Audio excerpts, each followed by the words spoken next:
I'm Ramsey personality George Camel, joined this hour by Ken Coleman and special guest Rachel Cruz. It is so good to have you guys. Big day when we get Rachel in here with us. Full Sports Center. All three of them. It is like Sports Center. It's Sports Center. I found out about 10 minutes ago, and I couldn't be happier. I mean, the only thing missing here are the cocktails that we see at Smart Money Happy Hour across the desk. It could have been a Friday. Party. It could have been a party. It's not happening. Well, there's a good reason Rachel's here. Why is she here, George? Well, a big news hit just a few moments ago. Massive. That the student loan forgiveness is not happening. It is official now. The Supreme Court officially struck down Biden's student loan debt relief plan that would have forgiven up to $20,000 for federal student loan borrowers.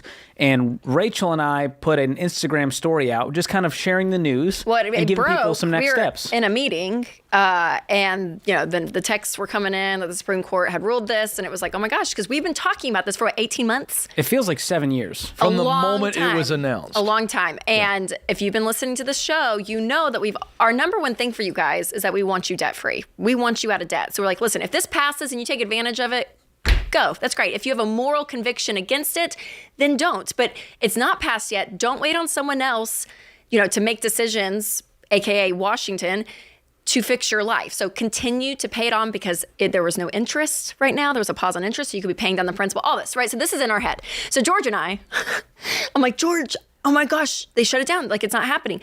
Let's jump on the social because that's where people are to, just give the announcement, talk about it. Apparently, we were too happy about it, is what people were saying. They said we were too gleeful. And so then we had to do another video to be like, y'all, it's not that we're like wanting people to suffer. We just always knew this was the case. So all that to say, there is a lot of emotion around this, which we understand because also, you guys, we hate student loans. We hate this whole industry. It is predatory. People, these 18-year-olds sign their lives away, and they have no clue what they're doing. The adults in their lives, whether ignorant or believe something else, usher them into this. Like, the whole thing is frustrating. So we are against this whole industry.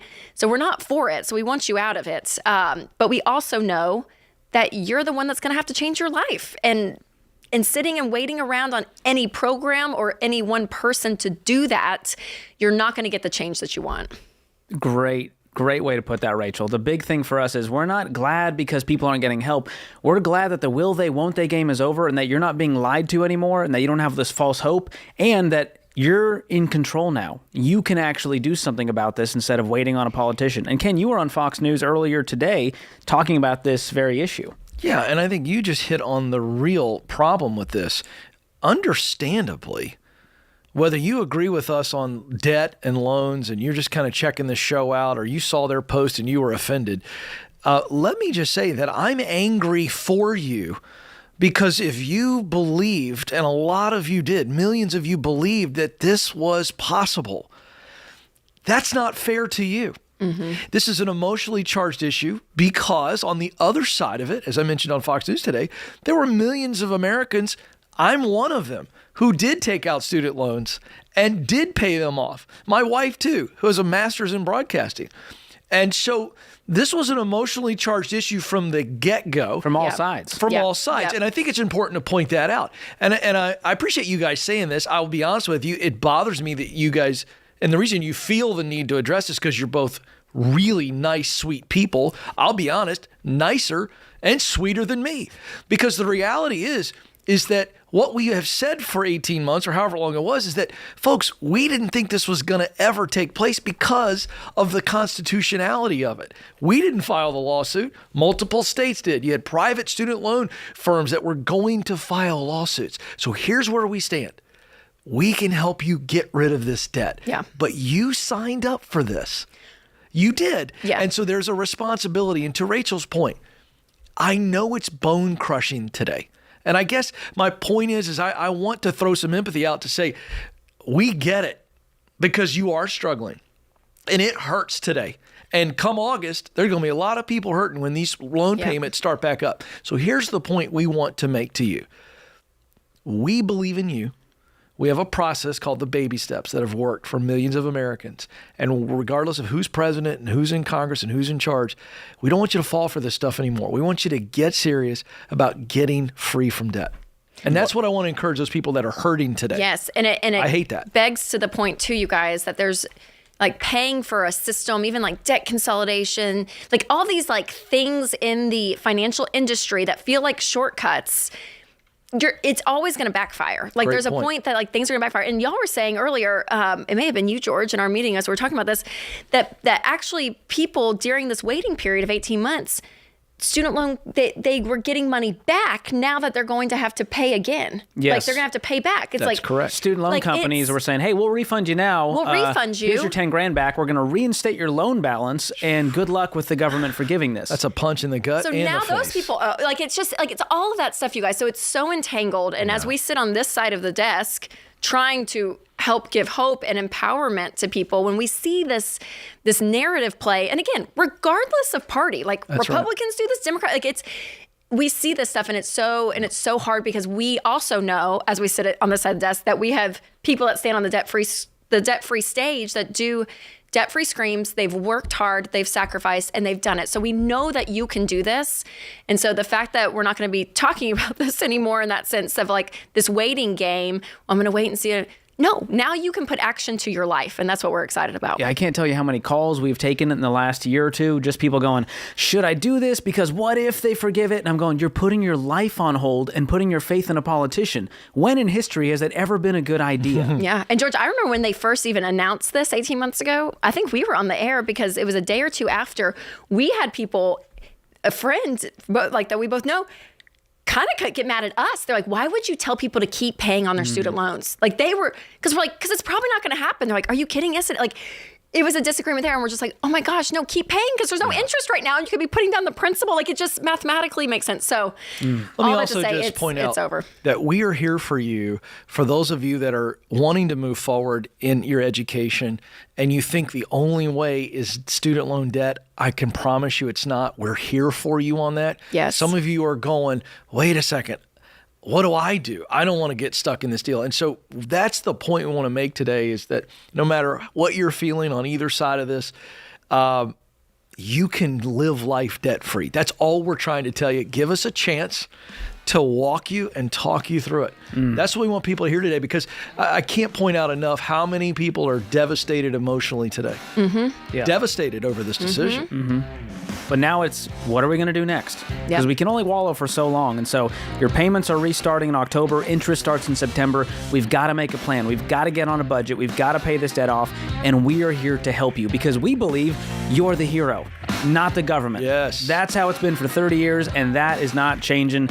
And, I'll run on that campaign promise, Ken. I'll vote for you, pal. Thank you. I'll vote for you, Somebody George. give me a ballot. I'll write your name in. Thanks for hanging out, Rachel. Fun Thanks, having guys, you. for having me. Thanks, Rachel. This is The Ramsey Show.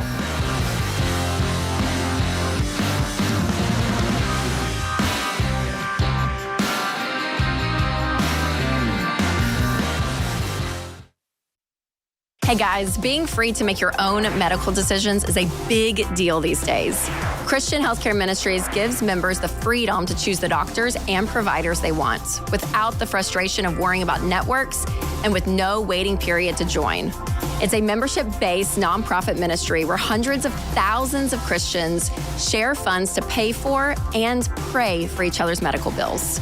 For over 40 years, CHM has helped families living across all 50 states. So see if CHM could be right for your family. Check out more today at chministries.org/budget.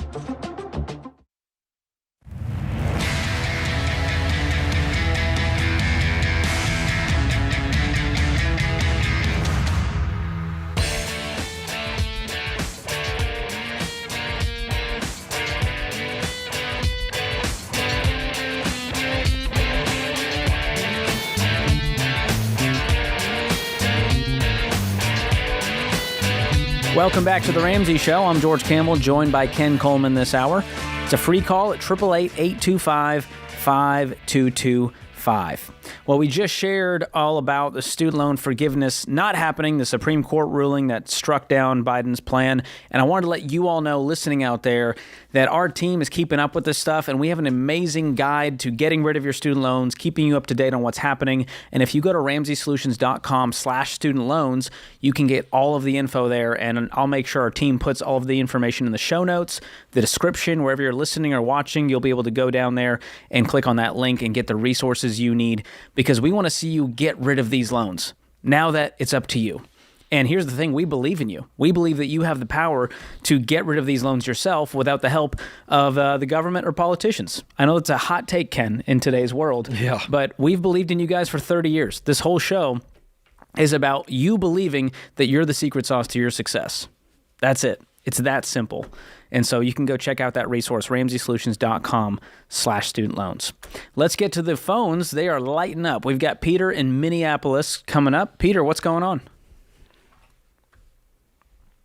Peter, are you with us? I am. I'm here. Hey, Hello. How can we help? I have, I want to know if I should sell my Tesla stock and pay off my mortgage. Whoa. Oh, boy. That's George, a good problem to have. This is like a double whammy for you. It's a mortgage question and a Tesla question. There's so much going on Yeah. here. Did you just purchase this Tesla stock outright on your own? I did not. I worked for Tesla for That's what the I was last wondering. 4.5 years. Which Yep. means you got a killer So half deal of on it these is- stocks. I did. Half of it is merit, like signing bonuses and raises. Half of it I've purchased through the employee ESPP program. Yes. Okay, cool.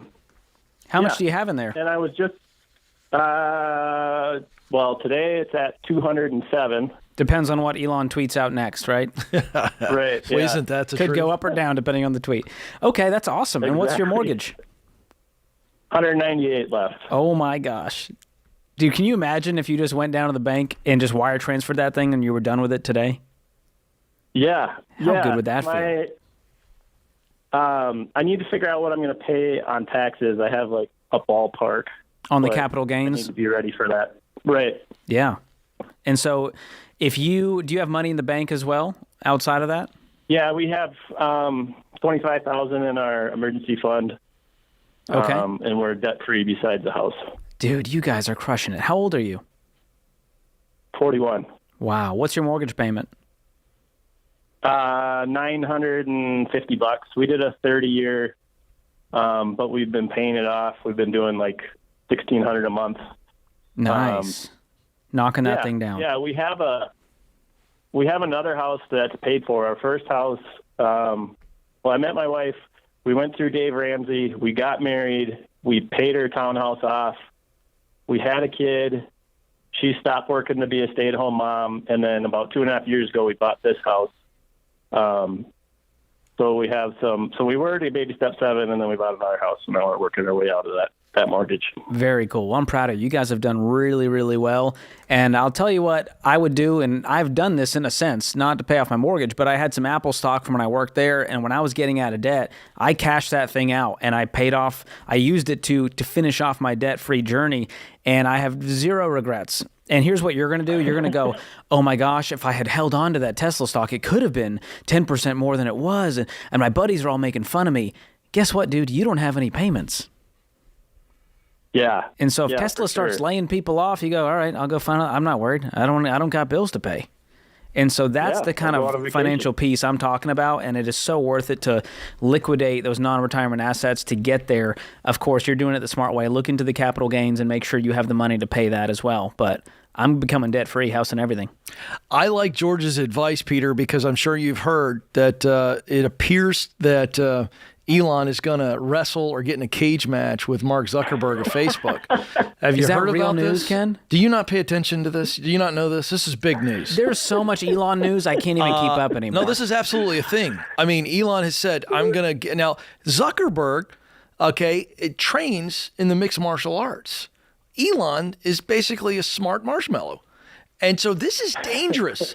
So I'm getting rid of this stock beyond George's advice. I think Zuckerberg, the battle of the billionaires, I think Zuckerberg puts him in a pretzel. It could be dicey. And so I'm selling the stock for a completely different reason. That's not a reason I would have guessed, but it's a good From one. the headlines, George. That's incredible. Well, Peter, we're proud of you, man. We are cheering you on, and I hope you call back and maybe do your debt-free screamer, come visit us in Nashville, and send me some Tesla swag. That'd be fun. Oh, Love see, that. You might as well. Do you have no dignity? No, you're begging for Tesla gear? No, it wasn't a beg. It was a friend asking a friend. I don't think so. I don't think you guys know each other. We're not on those terms yet. No, I don't think so. But I'm proud of him. That's inspiring. That is great. He's done really well. Absolutely sell the stock. Okay. Let's move on to, is it Callie? Callie. There we go. Callie is in Michigan. Callie, welcome to the show. Hi. Hey. Long-time listener. I just want to start off with we're debt-free besides our house. Awesome. But I currently am like an X-ray tech by trade. So I worked all through the pandemic. Everything was great. I moved to a new job in 21. I'm actually an interventional radiology technologist now. So it's a very kind of condensed field from X-ray. I love where I work. I love what I do. I love all my doctors, my nurses that I work with, my coworkers. Everything's great. But we've known about two people leaving us basically for 6 months, and management refused to do anything to try to get us extra help. So when I signed on, it was I would, work 4 days a week, and then I would take 7 days a call for a 28-day pay period because there was 4 of us. Well, now I'm working 10-hour days, 5 days a week, and taking 14 days of call of a 28-day pay period. And they refused to pay us more, and they refused to give us any kind of benefit for doing this other than, congratulations, you're making more money because you're making overtime and whatever. So this happened in early May, and I said by the time it hits my birthday, which is tomorrow, if I'm still frustrated, I was going to call you guys. Okay. So what's the question? I could make more money elsewhere and closer to home. Like I said, it's a really small community, so everybody kind of knows each other. Mm-hmm. So I don't know if I should take the leap and try to, apply for jobs closer to home that would make more money, or if I should stay where I really enjoy it and just hoping that they hire on more people sooner than later. Have you had this conversation with leadership to say, what is the plan to hire more help? Yes, I've had what's the answer? many conversations, and it's, the jobs are out there, they're posted. Okay. And the problem is we keep getting candidates, but basically the candidates are also X-ray techs that want to go into the interventional field, but they're not going to pay them enough to do it. They would actually be, if they hired in, making more than me. All right, so and I've worked there for 2 years. Yeah, so Callie, we got about a minute and a half, so I want to get as much help to as I can in that time. I don't think you enjoy this place anymore, and I understand what you meant when you said, I enjoy it, but you really don't enjoy it. It has become a place of resentment for you, not because of the actual work, but because of the environment and then the leadership and how you're treated. And so that is only going to continue to get worse. You can bite the stick and you can get through it for a certain amount of time. And I think that certain amount of time is to find something else. If you really love the work and you can find that work somewhere else and make more money, I think it's a no-brainer. I see no evidence based on what you have told me that leadership is in an urgent state to try to relieve you all. They are just kind of going along, or they at least should be communicating, hey, we know you're frustrated. We know you're overworked. Hang in there. That's not there. And so I think you start looking. And if it gets better in the time that you're looking, great. If it doesn't, it's time to move on because you're quickly moving to a place of resentment. And that's not good for you mentally, physically, or spiritually. Yeah, when the resentment shows up, the seeds have been sown, you got to get going. Yeah. That's what I say, Ken. Oh, I like that. You can stitch that on a pillow at TJ Maxx and sell it if you need to. I think that's a Cracker Barrel right now. This is The Ramsey Show.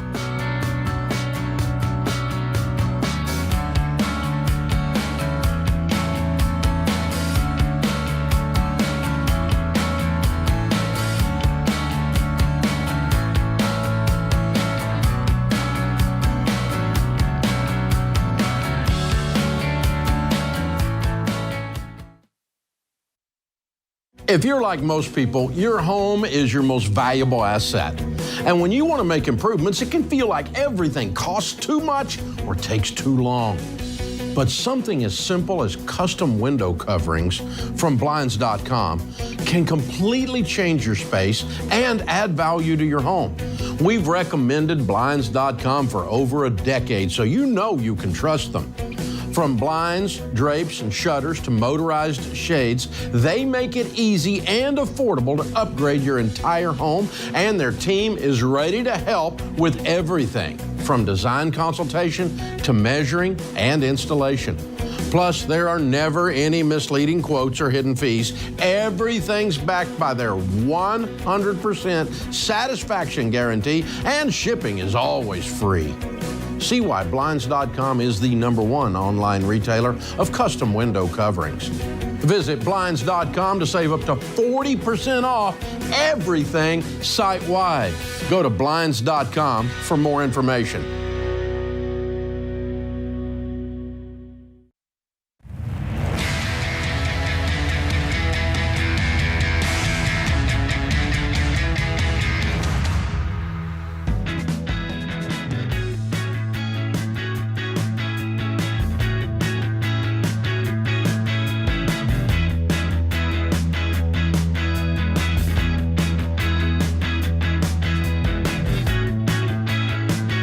Welcome back to The Ramsey Show, America. The number to call is 888-825-5225. I'm George Campbell, joined by my good friend Ken Coleman this hour.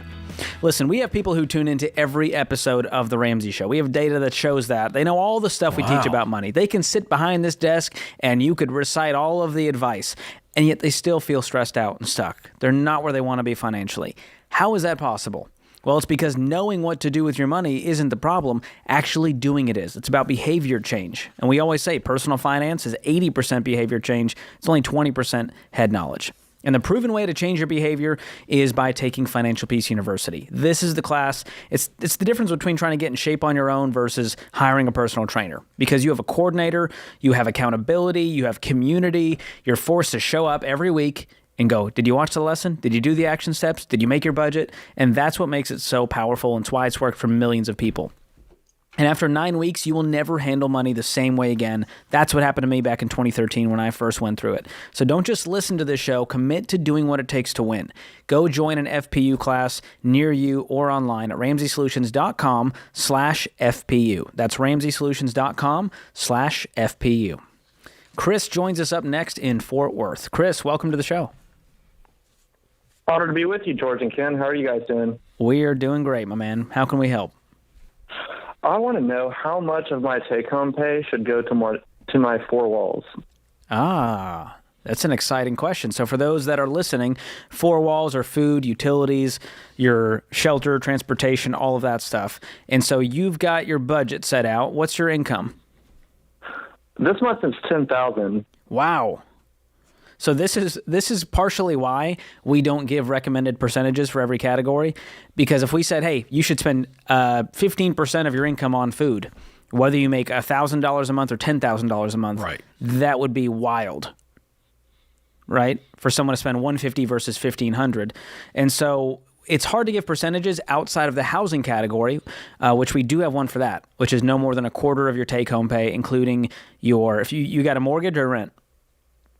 We have a mortgage, and It's really low. We're trying to knock that thing out, and it's just bugging us. But outside of the mortgage, our four walls are 33% of our take-home pay this month.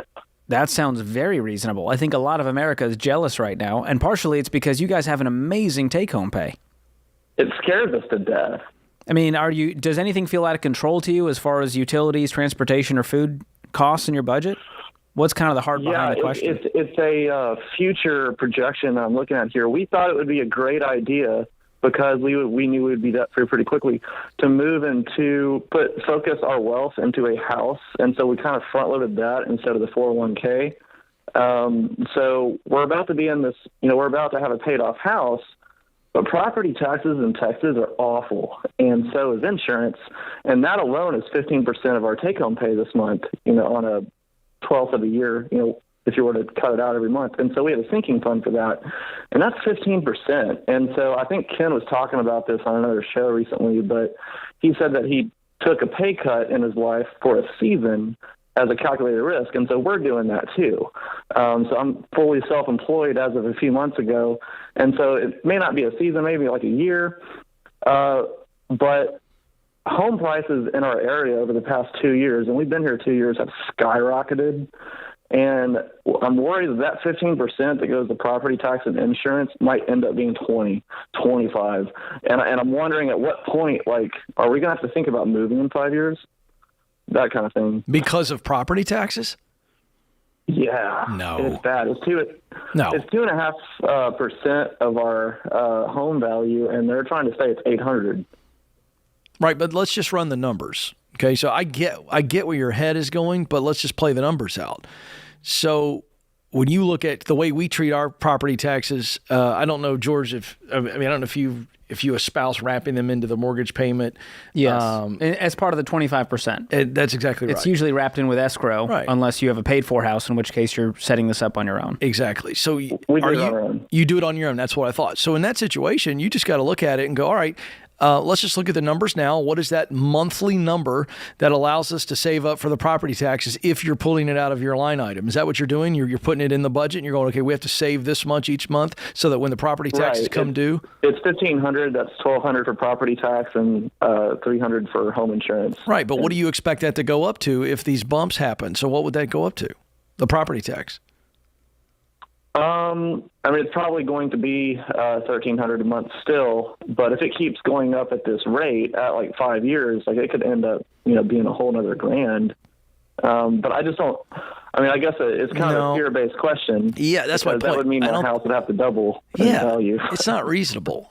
I think the people of Texas will revolt. Yeah, it's not going to happen. Prone to do. My friend, it's not going to happen at that rate. You're not going to be paying $3,000 in property taxes in 5 years. Is that what you're essentially saying?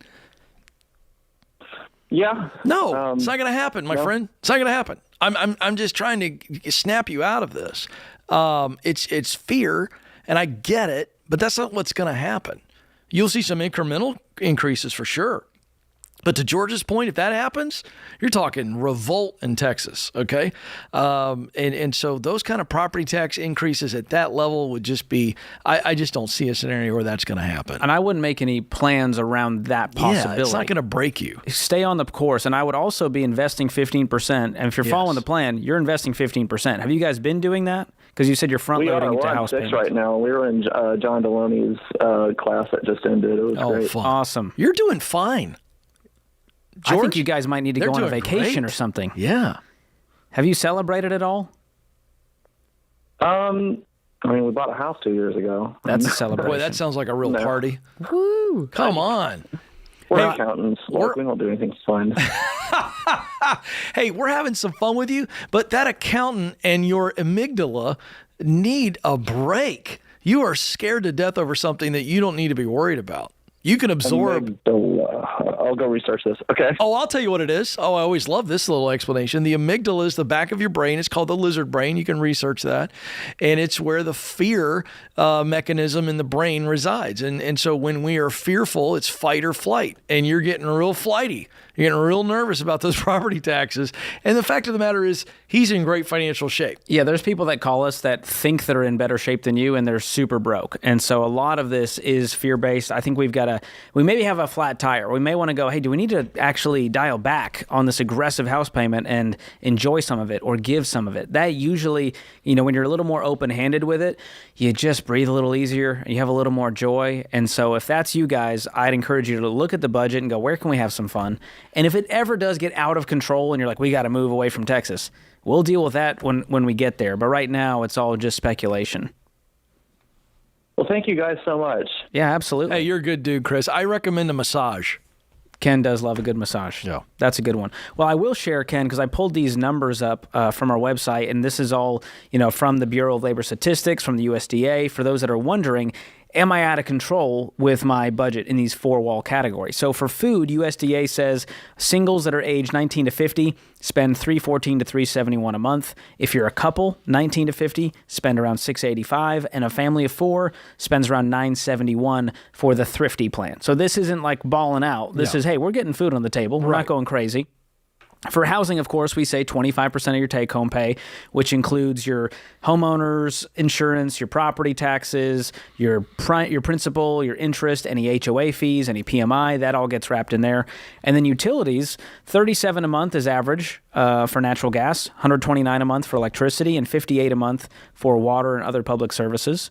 That sounds about right for the average person. Of course, people are yelling at their screens right now going, I pay twice as much. I'm sorry. I don't know what to tell you. And then transportation, gasoline, other fuels and oil, $179 a month. Other forms of transportation, $38 a month. And then maintenance repairs, about $81 a month. So that may be helpful to some of you just to go, it's am I giving way many off people base? heartburn.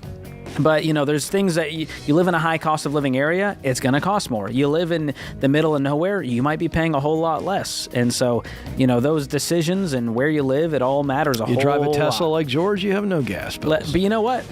The DMV charges electric vehicle owners an extra $100 a year. Good. Just because we're not paying the gas feel tax. good about that. So that feels great. good, Ken. We're all fair and square now. All righty. This is The Ramsey Show.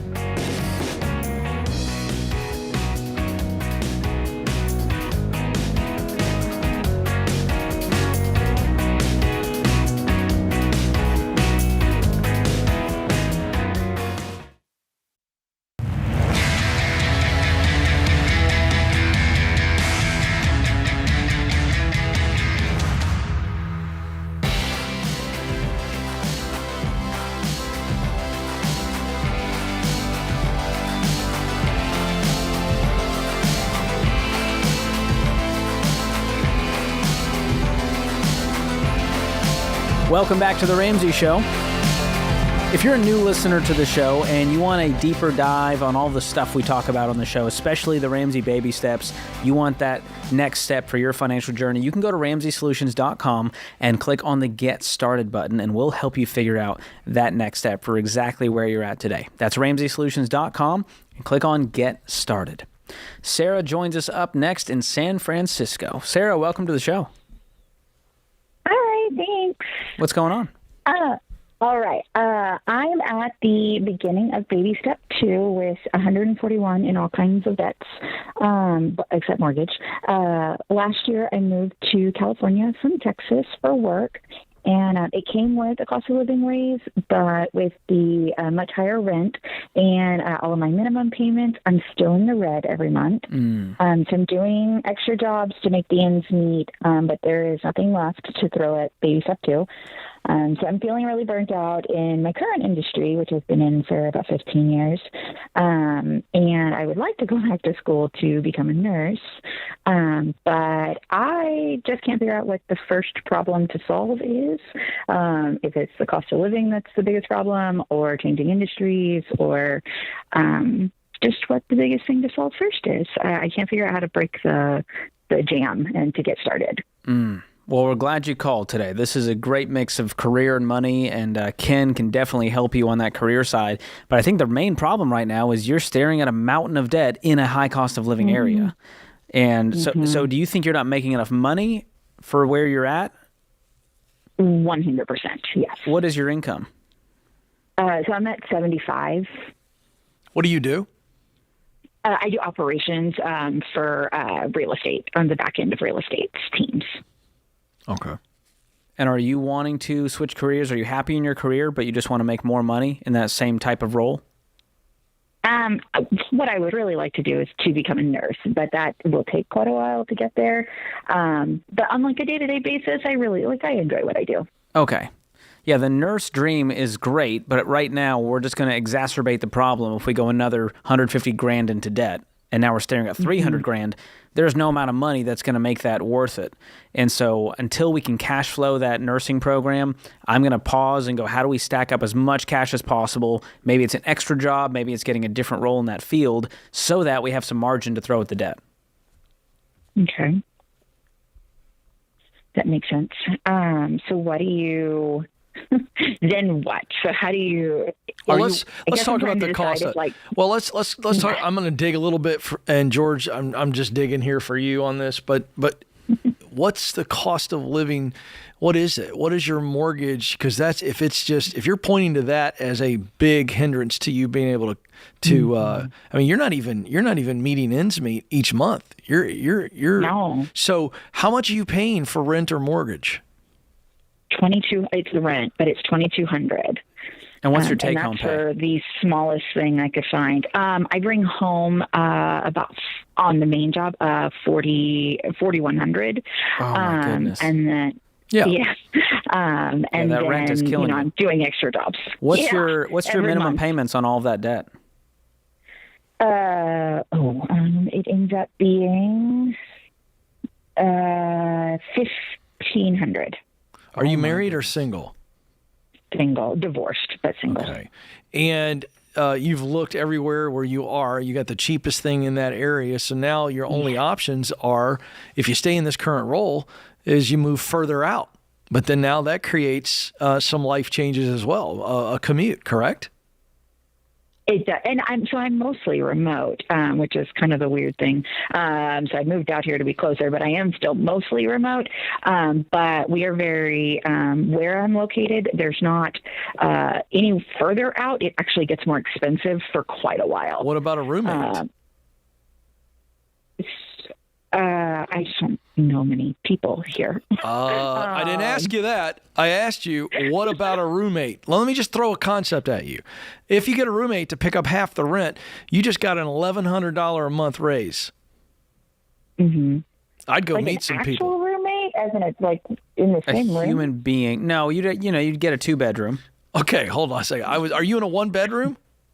I am. I'm in a 1-bedroom. Oh my God. 2-bedroom's going to go All up. right, I apologize. I can understand how you're like, boy, this Ken guy is a little weird. Sarah, I did. Did I get a bunk bed? I'd almost entertain it though. Yeah. I mean, at this point, You- because Sarah, here's the harsh reality. I just did the math for you. 90% of your take-home pay is gone as soon as you pay rent and cover your minimum payments. And I can't see you continue going down this hole. And so we have to do something drastic. So what types of debt do you have in that 141? Is there anything that we could sell, like a car? So my car is at I had $9,000 left on it. There's 21 in credit card stuff, 26 to the IRS, and then 83 in student loans. Okay, what's the car and so worth? Those are coming back in. What I owe on it. I mean, I would probably have to pay $1,000 to get rid of it. If you're remote, could you just move to a different state, a different area where rent is super cheap? I've asked and they refuse. I might look at a different job. It's time for a different job. That's the only momentum builder you've got right now, unless you're working a second or a third job. You got to have more. I'm piecing it together. Yeah, but you got to have dramatically more income and dramatically less expenses. And the only place to do that, based on what you've told George, is the living arrangements. If you could move somewhere else, get a job making what you're making in another state, and then you get a roommate, so let's say you get a 2-bedroom for $1,500 and you get a roommate and split that. Now all of a sudden you got some momentum, you got some margin. And we get a second or third job on top of that. Yeah, exactly. And so we hit both sides of this thing. Now we have $1,000 to throw at the debt instead of negative $300, which is probably where you're at now. I'm not afraid of working. I'm working. I believe that right now. we want to see Sarah win, and sometimes it takes doing really hard stuff for a little while. And maybe one day you're going to be back in the Bay Area, but you're probably going to be making $150 or $200 if we're going to be back there, because that's kind of what you need to make to survive out there. And so making 75, you could make 75 work if you didn't have $140,000 in debt. And so we've got to go clean up this mess and do what it takes. And that might mean saying, hey, I'm sorry, I love this role, but right now I can't even make ends meet making 75. So I've got to go find something else I can do where I can make 100 and Sarah, in a cheaper living area. I know that what we're suggesting is going to uproot you and it's not comfortable, but I will tell you, if you can switch your mind from all the things that you've got to do now and uncomfortable, pull up roots, find a job, move to a new place, blah, blah, blah. But if you can switch it to this gets me closer to being a nurse, I think it'll help you. All of these moves that we just recommended get you that much closer to being a nurse. Because when you're debt free and you have an emergency fund, you can cash flow your way through that nursing program. You got to see it.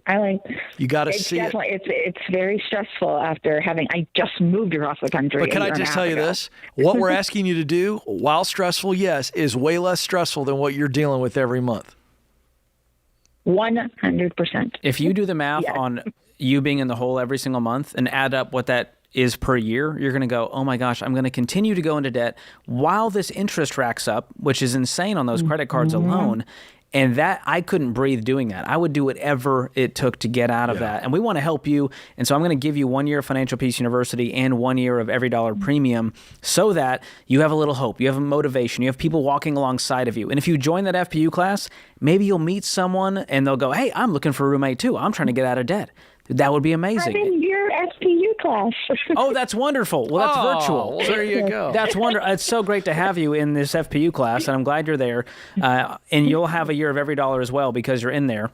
Might I recommend, George, in the class, see if anybody in your class knows of an open job in the company that they're working on. Little proximity principle. Let's do a little proximity principle in your class, and let's just see if we might find Sarah a place to land. I love it. And for those of you listening and you're a little jealous because Sarah just got some free stuff, you can go check out a sweet deal we have right now at everydollar.com/George. Because I'm in with the team. $15 off a premium subscription and a 14-day free trial to check it out. There's some amazing tools. Connect to your bank. Pays to know George. Paycheck planning, all of it. All you need to go do is go to everydollar.com/George and check that out. We want to see all of you win with money. You're such a big deal.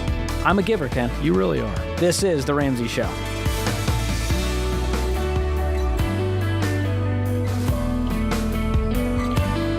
Hey, George Camel here. If you love the show and you want a deeper dive on your money journey, we've got a weekly newsletter that gives you helpful articles and tips on following the Ramsey way. Just go to RamseySolutions.com today to sign up for the newsletter.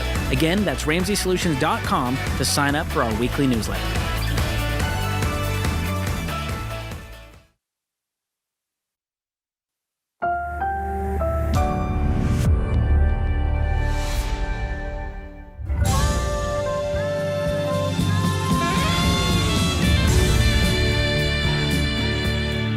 Live from the headquarters of Ramsey Solutions, broadcasting from the Pods Moving and Storage Studio, it's The Ramsey Show, where we help people build wealth, do work that they love, and create amazing relationships. I'm Ramsey personality George Camel, joined this hour by Ken Coleman, host of The Ken Coleman Show.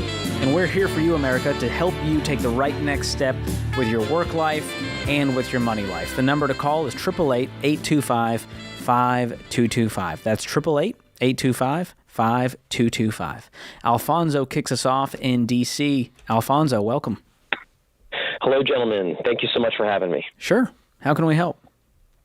Well, first, I just want to give a quick shout-out to the man who's not here. Great pleasure to talk to you guys, but I am a bleeding heart liberal who thinks Dave Ramsey is a great American hero, and just want to shout out. We'd love to hear that. Angle. Hold on a second. Shout out. Did you say you're a bleeding heart liberal? I am a tax-the-rich liberal that thinks Dave Ramsey is the greatest American hero when it comes to finance. That is fantastic. I thought that's what you said, okay, wow. We'll I got pass to tell on you. the message. I will pass that on. I'll just throw one more thing out there. I got a great business idea I want to connect with Dave about. But anyway. Yeah, well, that's not going to happen. But anyway.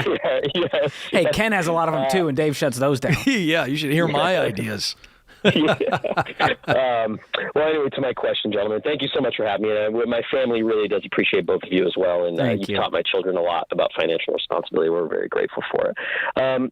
So my mother's 80-plus years old. My dad owned his own business and struggled towards the end. And thankfully, there was a real estate property we were able to sell. And my mom has about $500,000 in cash assets, which is the majority of her assets. We have a high interest savings account because she's battling cancer, and we just don't know what needs she's going to have. I have some family members putting pressure on me to invest that, thinking that, the market's on an upswing and there's a view out there that's going to keep doing that. My view is with the health challenge, that not knowing where that's going to go, it's safest bet to keep it in an online high interest savings account. Would love your advice, gentlemen.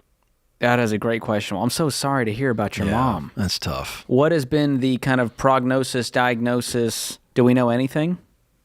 Yeah, we don't know if it's in 1 year, 5 years, 8 years, but it is terminal. Okay. So to your question, $500,000, is this all FDIC insured? Is it across two accounts, or is there a joint folks on the account to keep it safe? It's across multiple accounts. Okay. It's all FDIC insured. Okay, great. And I'm sure the interest rate on that is about, 4% or so right now? It's actually 5.4 right now. Amazing. Okay. Yeah. So the question of should I invest this money, we know that we may need this money in the next few years. Exactly. And therefore, I'm with you on this, and that the family's going, hey, we should invest this. This is not a money-making scheme right now. We're not trying to retire off of this money. We want to make sure that we have it liquid to help mom and cover any related costs that come our way. And as you know, the costs can be astronomical as you get to, end-of-life care. Mm-hmm. And so I want to keep that money accessible to protect our family from the other wealth that we're trying to build. All right. So I think you're doing the right things, man. I'm so sorry you're dealing with this. How old are you? I am going to turn 40, late 40s, let's say. Okay. Man.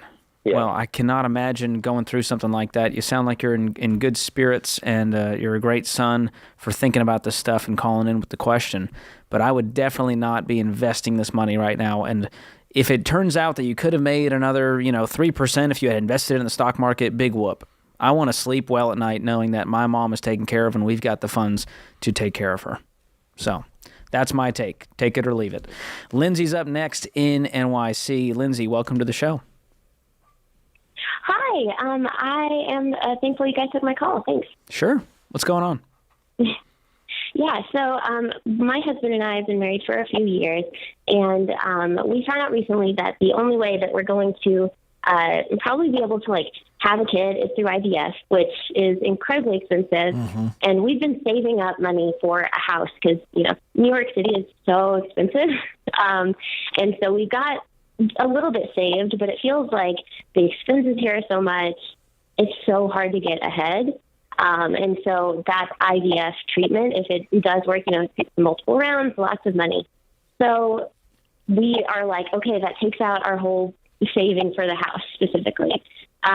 So we were talking with my parents about it, and my grandmother passed away recently, and they used to have an apartment in their home that she used to stay in. And so that apartment is free, and they said, well, we would love for you to come and live with us for free.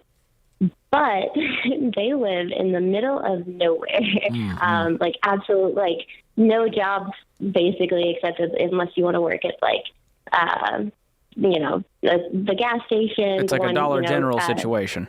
Exactly. That's the big company out there. Okay. Exactly. And so we both work remote and we work in tech. But what if one of us, gets laid off because of all these layoffs that happen? And so I'm kind of thinking about, okay, if we did, then we're not in New York City. We don't have, that ability to kind of get another job quickly. So there's give and take. We'd have free rent. We'd have everything there, but would it really get us ahead? Well, Lindsay, what do you do in tech, but you and your husband?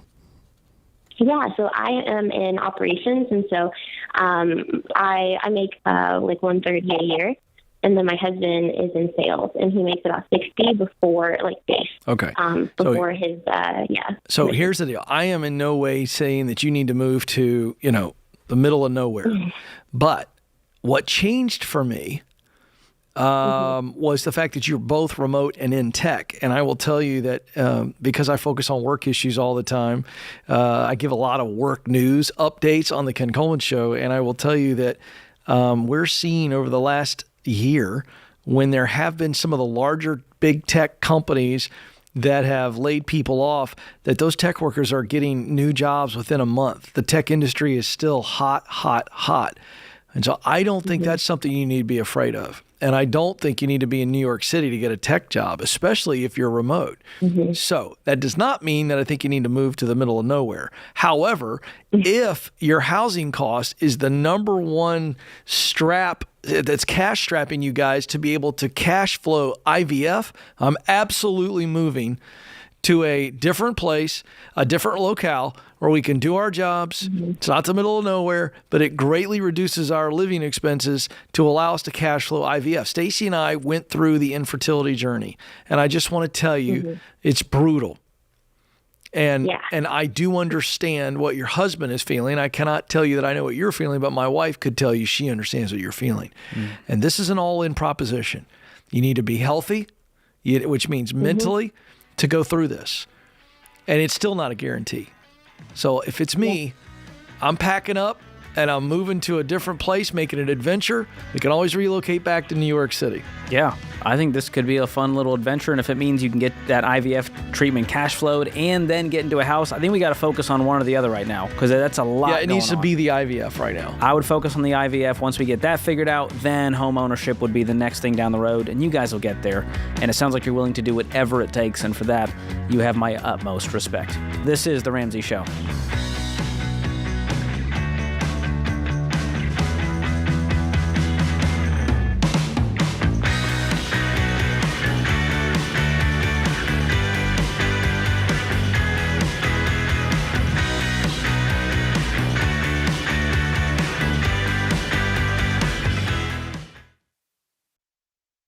Hey, Dr. John Deloney here. I'm a huge fan of both meditation and prayer. And good mental health includes slowing down, gaining control of your thoughts, and plugging into something bigger than you. And Hallow makes it easy to start a daily practice of meditation, prayer, and finding peace.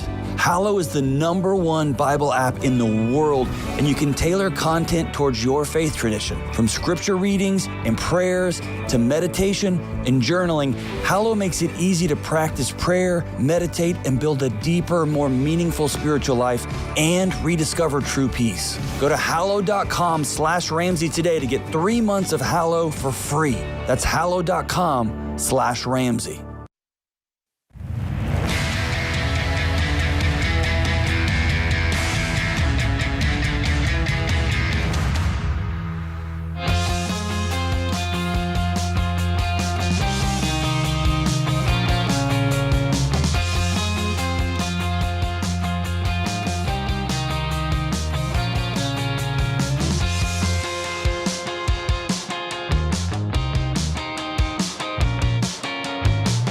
Welcome back to The Ramsey Show. I'm George Campbell, joined by Ken Coleman this hour. It's a free call at 888-825-5225. Caleb joins us up next in Atlanta. Caleb, welcome to the show. Hey, guys. Thanks for taking my call. Ken, I want to say go Dogs. Go Dogs. Yeah. My wife and I were on baby step 4, 5, and 6. A couple of years ago, we had a paid-off house mid-2021. We were both in different jobs, making a little bit more money. Fast forward to now, we got a little bit bigger for our britches, and 2 years ago, we bought a little bit of a bigger house, put a lot of equity into it up front, rolling the paid-off house into it, but we did take a mortgage back on.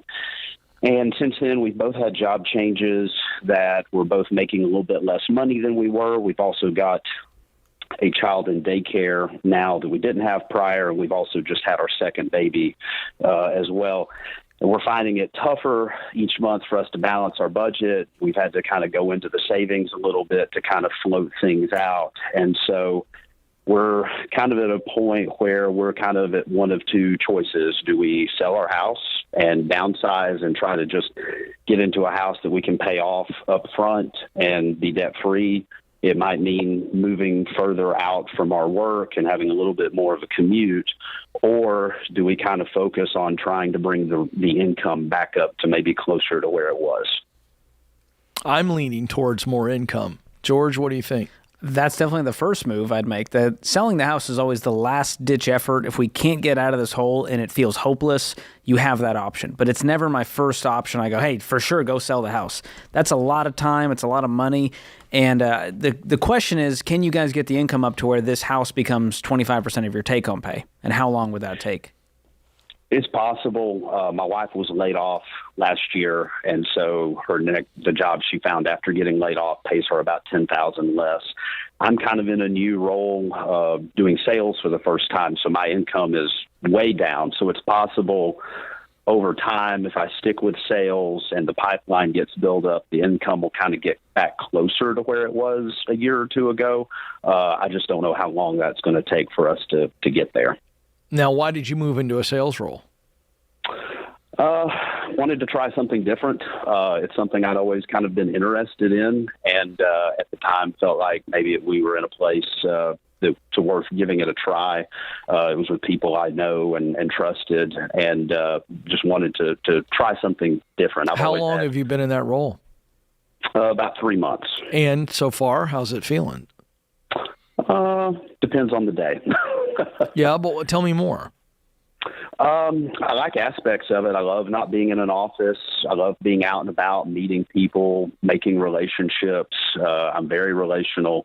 Love solving people's problems and serving them. Emotionally, I have struggled with the up and down kind of nature of sales, both from yes and no, being told yes and no by a customer, but also the financial, kind of uncertainty of it too. No question. What are you selling? I'll sell residential and commercial paint sales. Okay. If I were you, I would be looking at better sales job opportunities, something that has a little bit higher margin. I don't claim to know the commercial and residential paint sales industry, but my guess is not a huge amount of margin and that you'd have to sell a whole lot to make a whole lot more. Is that true or false? That's fairly true. I work for one of the larger companies in the city, and we only have 2% of the market. It's a very saturated market, and it's very competitive. Yeah. I would it's worth kicking the tires on sales opportunities where you've got a product or a service that is, it's just a much more lucrative industry. You're not in a very lucrative industry for sales.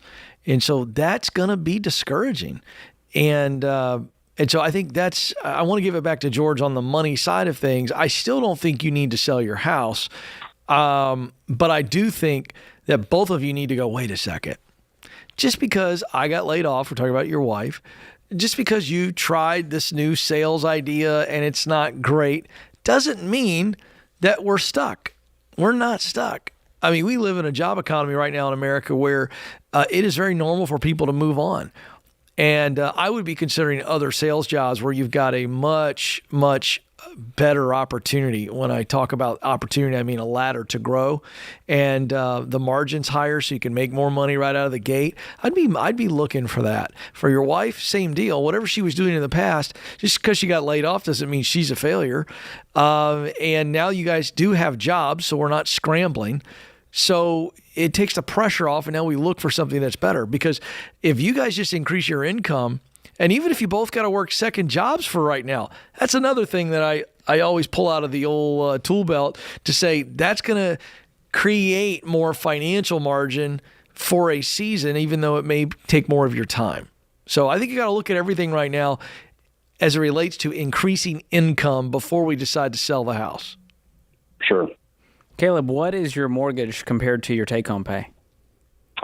Our gross overall, my wife makes 70. Since I'm new to the sales, I have a very low base, obviously, and it's heavy commission.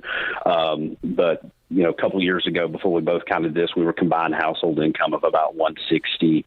Our house payment each month's about $950.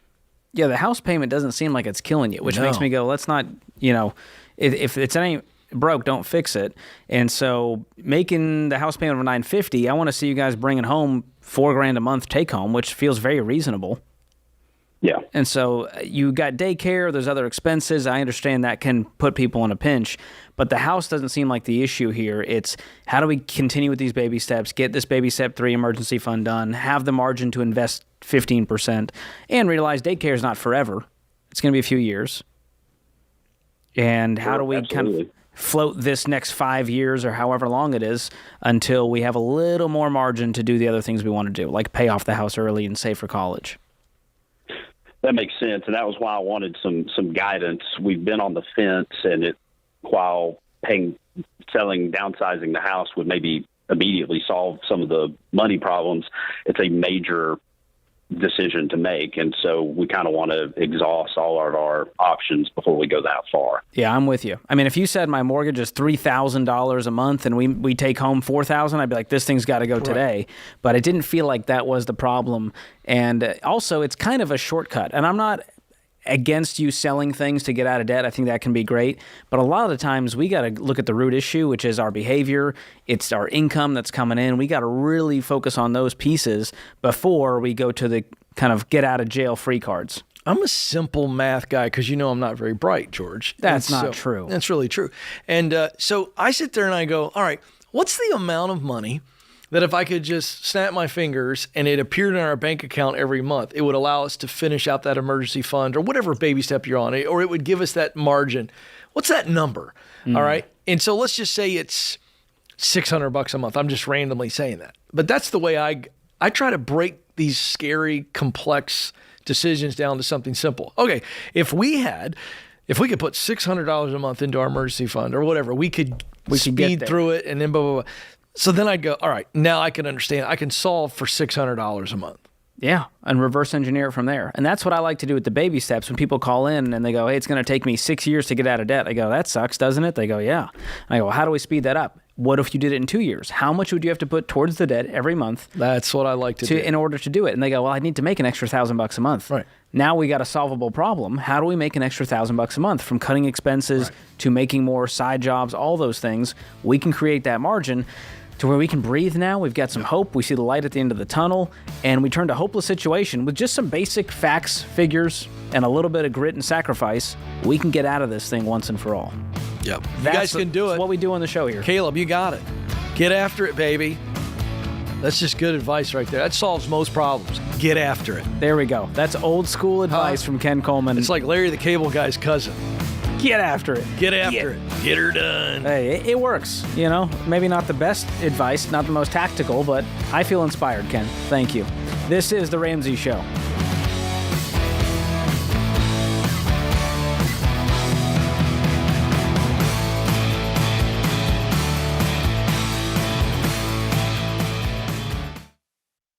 Well, you've all played the telephone game. The first person whispers a message to the second person, who whispers it to the third, and so on around the table until the original message has completely changed.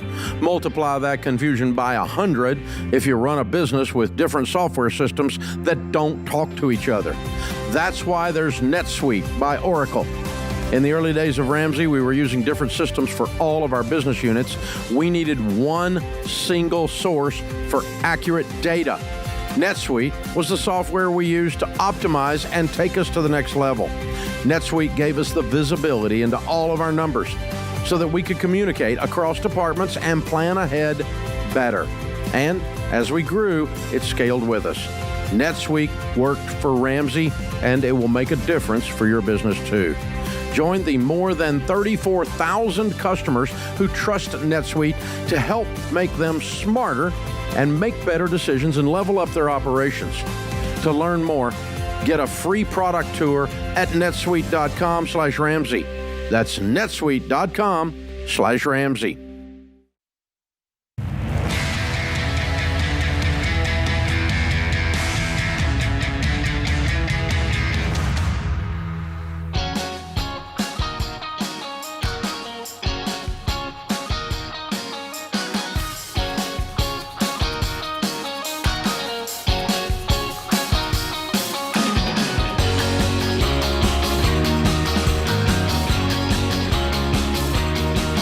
Welcome back to The Ramsey Show. I'm George Camel, joined by Ken Coleman this hour. The number to call is 888-825-5225.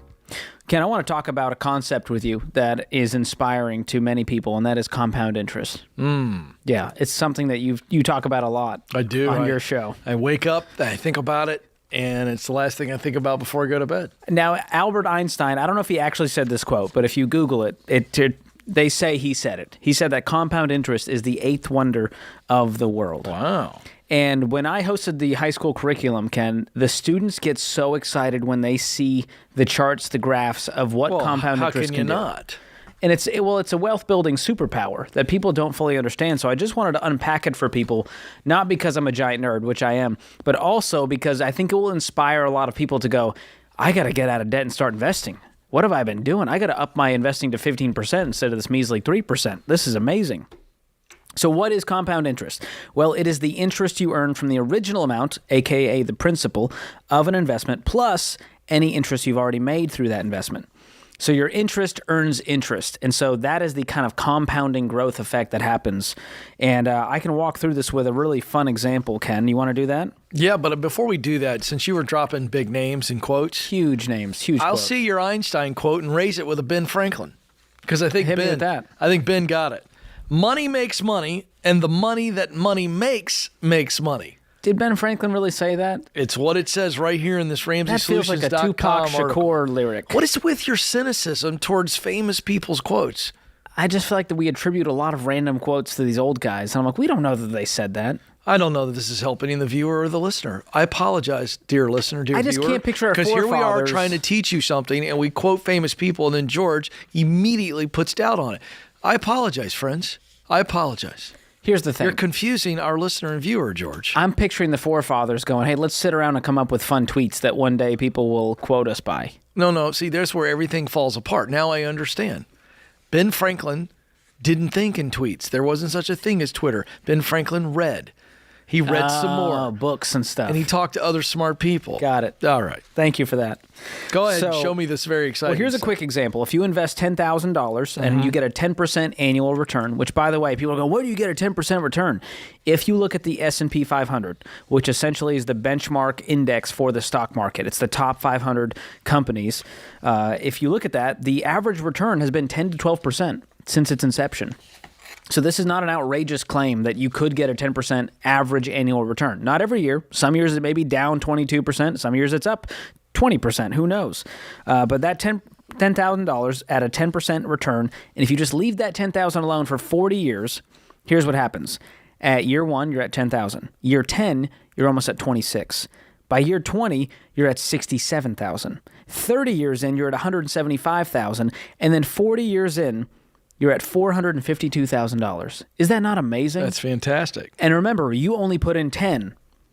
And so the total growth on that was $442,000 of money that you didn't put in.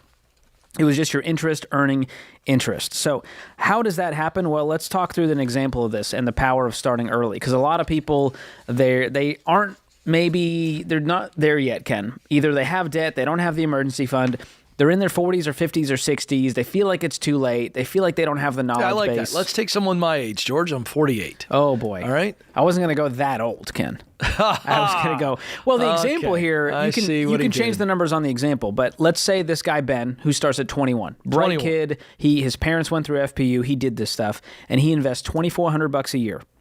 You got that? Just $2,400. $2,400 a year. It's not a lot. That's $200 a month. Yeah. And he stops contributing at age 30. So from 21 to 30, $2,400 a year. The total amount he contributed was $21,600. Now his buddy Joey, a little older, he started investing at age 30, and he invests $2,400 a year as well. And he contributes until he is 67. So instead of 9 years, he contributes for 37 years, and the total amount he contributes, $88,800. Now in your mind, Ken, without doing math, you're going, well, Joey's got to have more money. Joey's ahead. Yeah. He invested for a lot longer period of time. You would be what's known as wrong. Because at age 67, Ben's investment, remember his $21,000 he put in, has grown to $2.1 million. Joey's investment has grown to $1.2 million.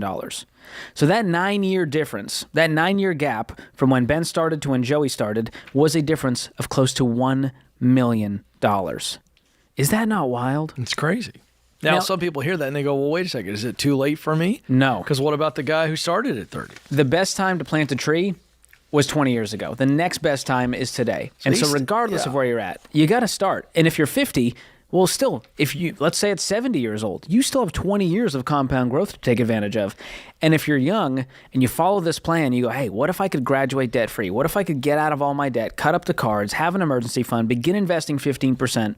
With a normal income, you're going to be a multimillionaire if you just start when you're out of college. And so regardless of your age, the key here is to get started as soon as you can. And the right time to start investing, Ken, is once you're out of consumer debt with a fully funded emergency fund. Now, a lot of people get mad at us for this because they go, oh my gosh, you're going to make me throw away the company match? Part of the reason you don't have the margin to invest 15% is because you're carrying all this debt, you're broke living paycheck to paycheck, and you're trying to get this 3% match. What if for a season you paused, you went down to 0 on the match, 0 on your investing, so that you had more margin to throw at the debt? Now we're out of debt faster, and we're back to 15% once we come back to investing. So it's a powerful, powerful principle to take advantage of compound interest, compound growth, capital appreciation, whatever nerdy word you want to throw on it. And the key is you don't have to be a genius investor. I mean, our millionaire study found that most of them were mediocre investors that just invested consistently over a long period of time in a 401k and a Roth IRA in growth stock mutual funds. And they didn't even pick the best ones. They just went, all right, this is not a super volatile investment. It's not a single stock. It's not crypto. I'm just going to invest in my retirement plan. And they became millionaires by doing that. And the average age was 49. So you're right on track, Ken. Look at that. They got started at 49? No, they became millionaires. Average age for millionaires in our study of over 10,000 of them. I see. So some were younger, some were older. Gotcha. But it just goes to show you, if you just follow a proven plan, you don't have to make $1 bajillion or be a doctor or a lawyer. You can build wealth on your terms without having to strike it rich or get an inheritance or do all of these crazy things. So that's encouraging to me, Ken. I hope it encourages you. Yeah, absolutely. I feel very encouraged. Well, we've come a long way. I mean, moments ago, I was being harangued for my Ben Franklin quote commentary. No, not at all. Is harangued a proper usage there? I don't know. I'm tempted to use big words when I hang out with you to impress you. I was giving you a hard time for your cynicism towards historical quotes. I didn't question that Albert Einstein said that. All right, that's you fair. did, and then you questioned that Ben Franklin said it. Listen, I'm a man of the people. I have to look out for our audience. Well, also, they're confused by you. You're a history nerd, and so I can't go toe to toe with you. Why when it comes we gotta to call figures. each other names? I don't understand the name calling. I don't get it. I'm a history nerd. I can count on one finger how many biographies I've read. And I think it was a Spark Notes from the Steve Jobs one. Oh, I love a good biography. Well, let's switch gears, Ken. Yes, let's do. I got to clear something up here. If you listen to the show for 10 seconds, you'll find out we are not a fan of debt. And some people just don't understand that. They think that you need debt and credit cards to build your credit because you need a good credit score to buy a house. And that is wrong. And I say that with great authority because I bought a house and I got a mortgage without a credit score. So the truth is, if you're living a debt-free lifestyle, eventually you won't have any credit score. It's a natural byproduct of getting out of debt and closing your accounts. So when you're ready to buy a house, you got to find a good lender like our friends at Churchill Mortgage who can do what's called manual underwriting instead of automated underwriting. So this is a no-score loan where they personally review your financial history to approve you for a mortgage. It's very old-timey. I like it. And that way you can avoid the credit score game altogether. And this may sound crazy to people, but the best plan for your future is to avoid debt, save a big down payment, and get a real estate agent who will help you find a house you can actually afford. And we recommend agents who are Ramsey trusted, meaning they're top performers with years of experience helping people like you buy homes the right way. So none of this is impossible. You can buy a house without a credit score. You can find a house that'll be a blessing, not a financial burden. And you can find a trustworthy real estate agent who will help you do all of that by going to RamseySolutions.com/agent. That's RamseySolutions.com/agent.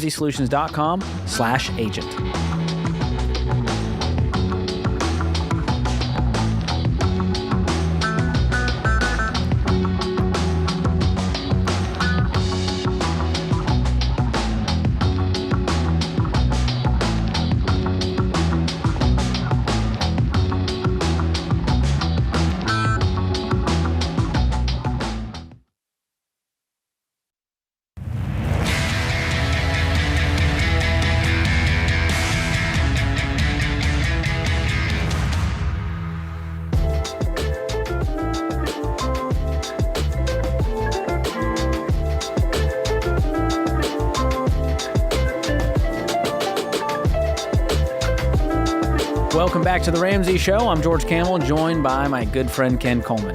Our question of the day is sponsored by Neighborly, your hub for home services.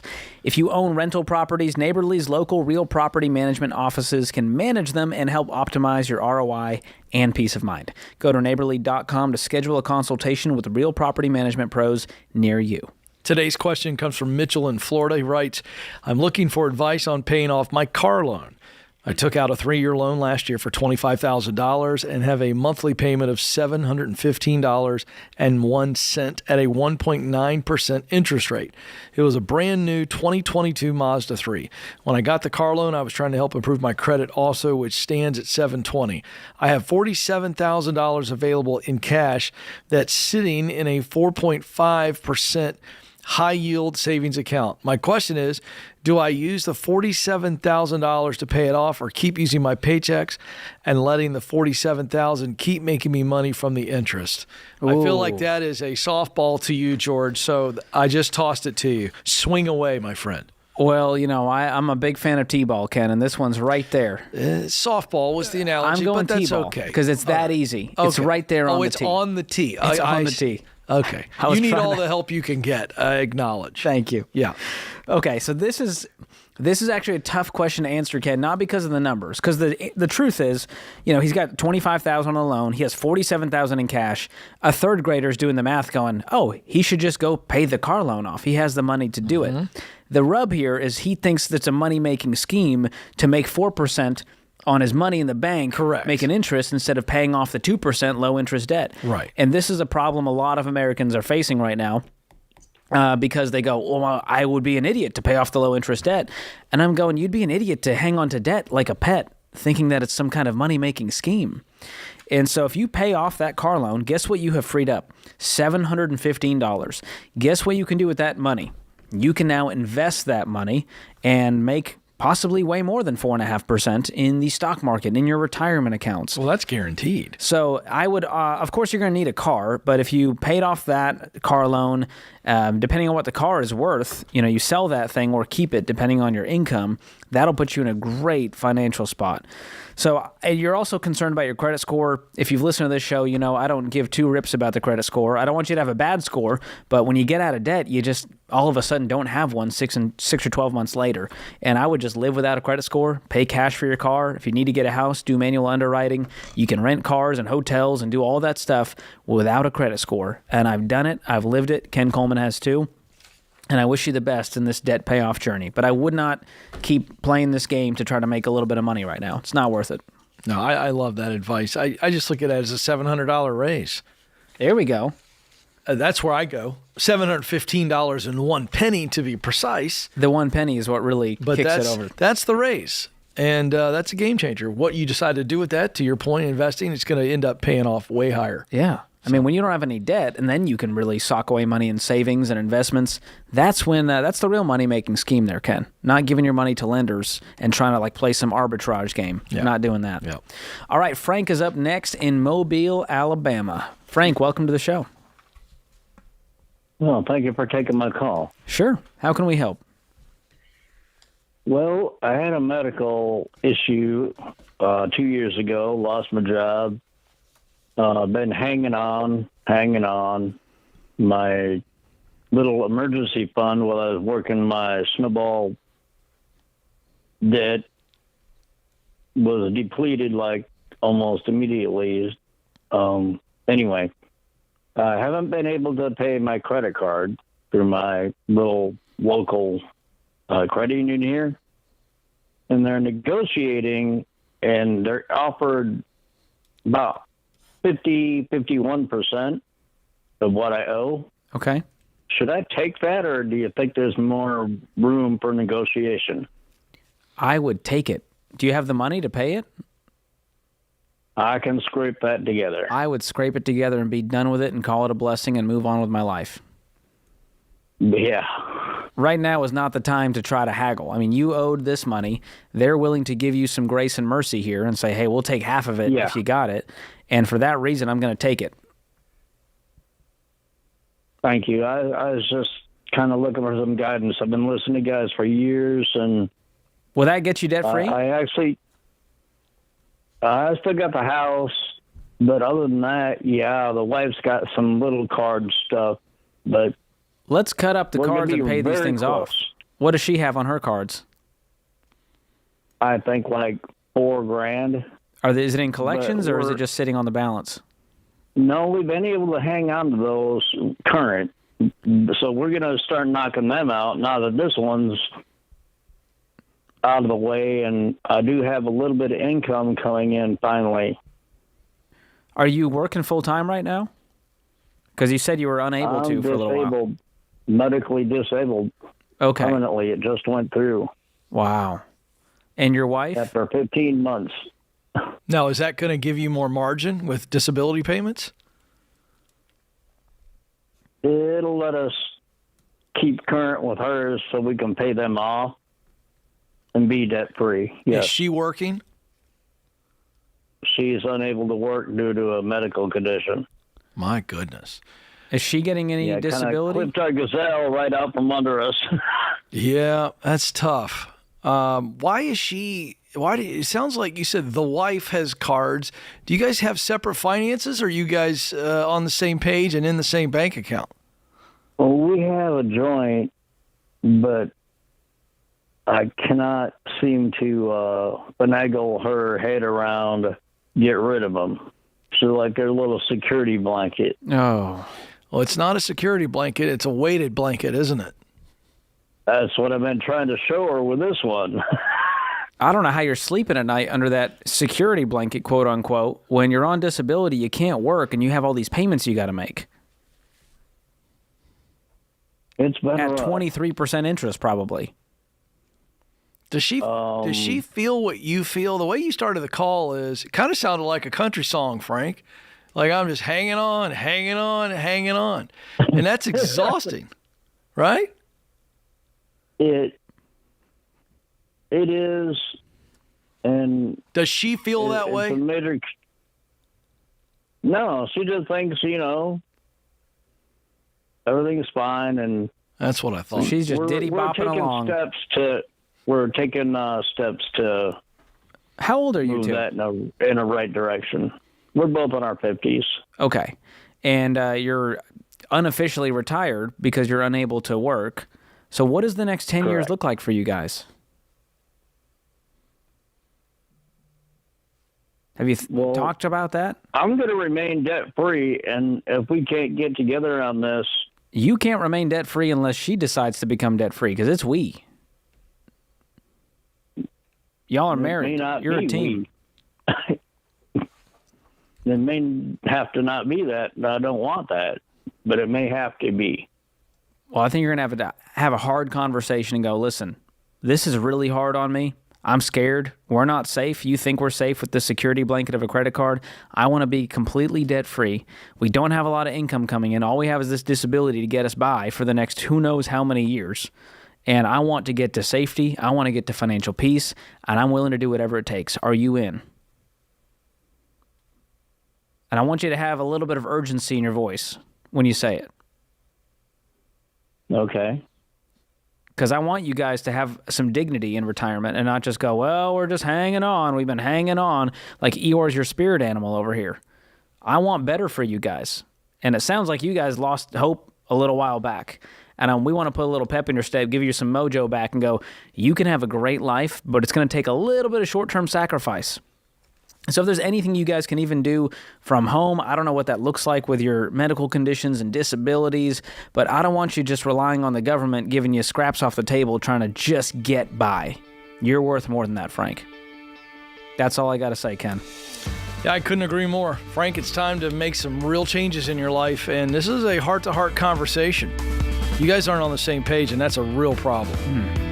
That puts this hour of The Ramsey Show in the books. My thanks to Ken Coleman, my co-host, and all the folks in the booth keeping the show afloat. There's about 4,000 of them in there that make us look good.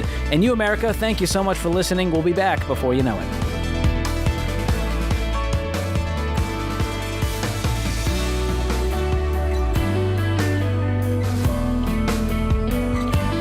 Hey, it's Ken. If you love the show and want a deeper dive on your money journey, we have a weekly newsletter that gives you trending and helpful articles and tips on following the Ramsey way. Go to RamseySolutions.com today to sign up for our newsletter. Again, that's RamseySolutions.com to sign up for our weekly newsletter.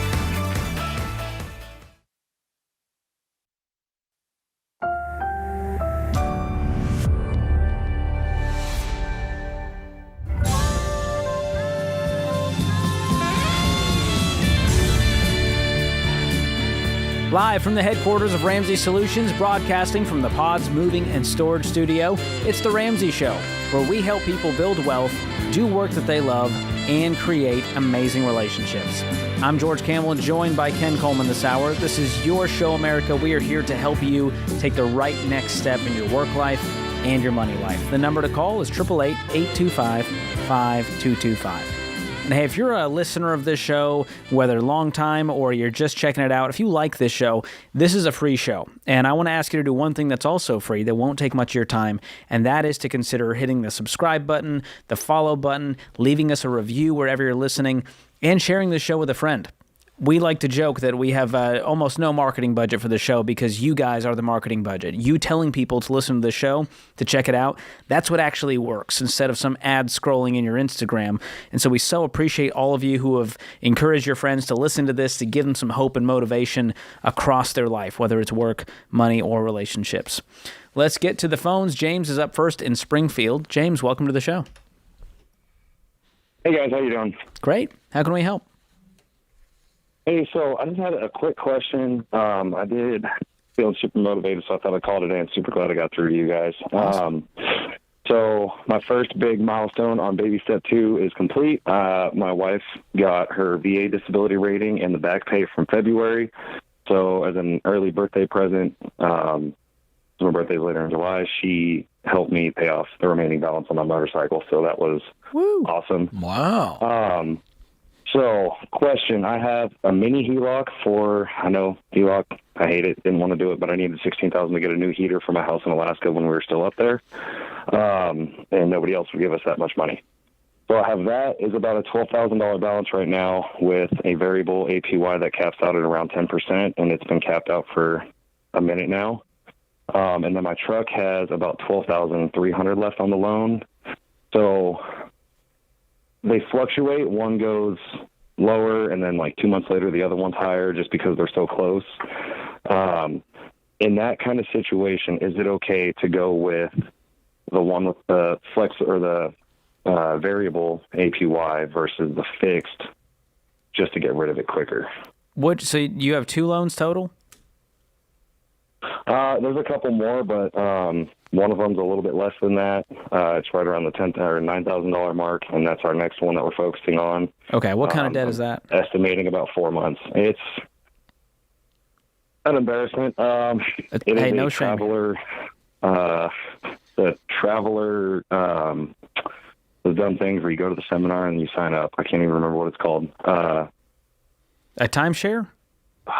Yes, a Traveler timeshare. Thank you. Okay. It's one of those. I've tried to get out of it, but without getting deep into a hole and owing somebody that I don't even know a bunch of money, I was like, you know what? I'd rather just keep the points because I can at least use them for hotel stays when we go visit family because we're both from the West Coast, active military station here in Missouri right now. So okay, so we're knocking out the Traveler timeshare, and then you're like, hey, I've got the HELOC and the truck. They're both about the same balance. One's variable, one's fixed. Should I just attack the fixed first?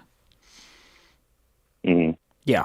At that point, since they're about the same balance, I would attack the one with the variable, since that's the ankle biter stressing you out right now. But truthfully, it won't matter much financially because you're attacking this thing so aggressively. How quickly will you be completely debt-free? So I'm set to PCS this year. When I left Alaska and came to Missouri, I made a good chunk of change to the tune of about $10,000 of hey, here's your money back for driving half your belongings across the country and through Canada. And so I'm going back to Alaska later this year. So I'm expecting around the same amount. And that should, in theory, knock out that Traveler thing. And then my wife now with her VA rating, she's getting just over $1,000 a month starting this month or next month. So that's going to knock out that HELOC in about 10 or 11 months, plus probably sooner because we're going to throw more on top of it, of course. Okay, what's the truck worth? He's worth about 25. Man, I mean, here's a scenario. Just throwing it out there. I've thought about it, but I have a trailer that I have to get some of my belongings up to Alaska myself with. Is there any other way to get those belongings out there? No, so our could you rent a truck? Would that be cheaper? Isn't really a whole lot. Oh, no. I've looked into that as well. That's a pretty penny to get, like a U-Haul or something like that. Okay, I'm just saying, dude, I mean, if there's any way, if you could sell this truck and get rid of the truck loan, get rid of the HELOC in one fell swoop, Dude, freedom is right there. Why wait a year or two? I'm figuring out the belonging situation at that point. Get rid of the stuff. How much do you actually need? I don't know. I'm listening. I'm trying to be very polite over here. I'm sitting here. I'm going, I got to say something. You're burying the lead here that the truck is worth twice what you owe. You got to sell the truck and get a cheaper truck. Then you can drive the stuff. If that's the only way to get your stuff to Alaska, you can still do it with a cheaper truck. Good. I know. As long as the truck can, sustain an 8-year-old sitting in the back with the 2 dogs. I've heard that trucks can hold 8-year-olds and dogs, and you can get a pre-purchase inspection. They can. You get a $10,000 truck. This truck's gone. You're trying to hold on to this truck. You got every excuse in the world as to why you need to hold on to this truck. And the truth is, you could sell it, and you can find a way to get those belongings to Alaska. I don't think you've thought of everything. I'll revisit that idea just because, like I said, I've thought about it, and I've looked at the market around here, up in the St. Louis area, which is worse. I need to find something in the area that would be reasonable for me to do that. So I'll look at it again, though. How much do you owe on the truck? When I have time. 12. Yeah, and you think you could get 25 for it? According to KBB, it puts it right between 24 and 26, so I average it out at 25.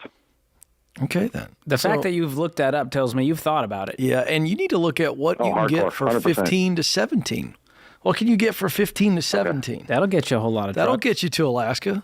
I guarantee you an 8-year-old and a dog will be able to fit in those trucks. Dude, I look at used cars all the time.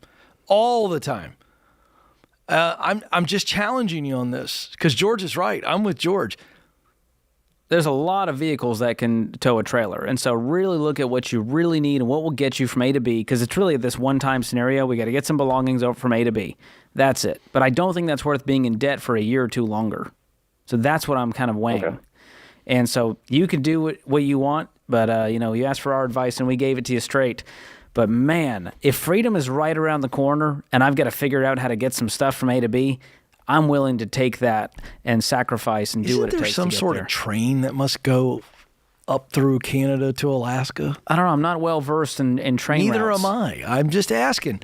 I would at least look into it. There's got to be something where I could throw my stuff on there. I'd go, hey, who's heading that way and got a trailer? I'll throw my stuff in there. I'll pay the guy $1,000 to haul it. That's what I'm saying. I'm just saying. I get creative. I don't know. Put out a Facebook post. See what people say. There's got to be a train. We're out here just spouting some ideas. But we want to help you win with your work life, your money life. So give us a call, 888-825-5225. Keep us company, won't you? We'll be right back.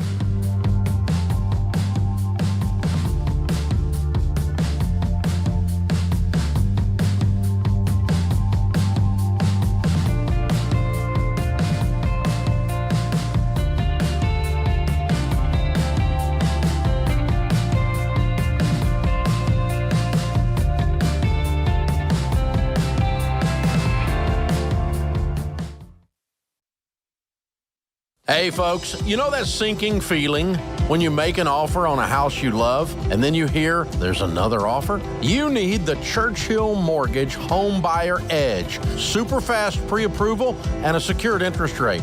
Plus a $5,000 seller guarantee gives your offer the best chance of being accepted. The Home Buyer Edge from Churchill gives you an advantage over those other guys. Go to churchillmortgage.com today to learn more.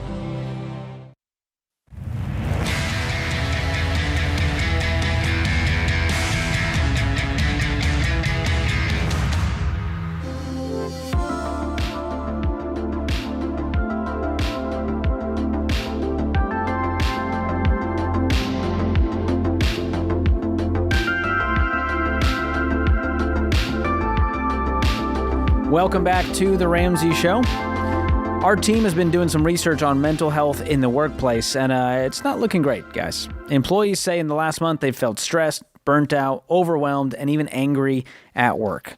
So if you're a business or HR leader, you may be seeing this firsthand. Your employees are distracted, they're exhausted, and maybe even ready to quit. So here's the deal, guys. Good leaders take their employees' well-being seriously. because it's good for both your employees and your business when they're well and they can bring their full selves to work. And you can help them do that.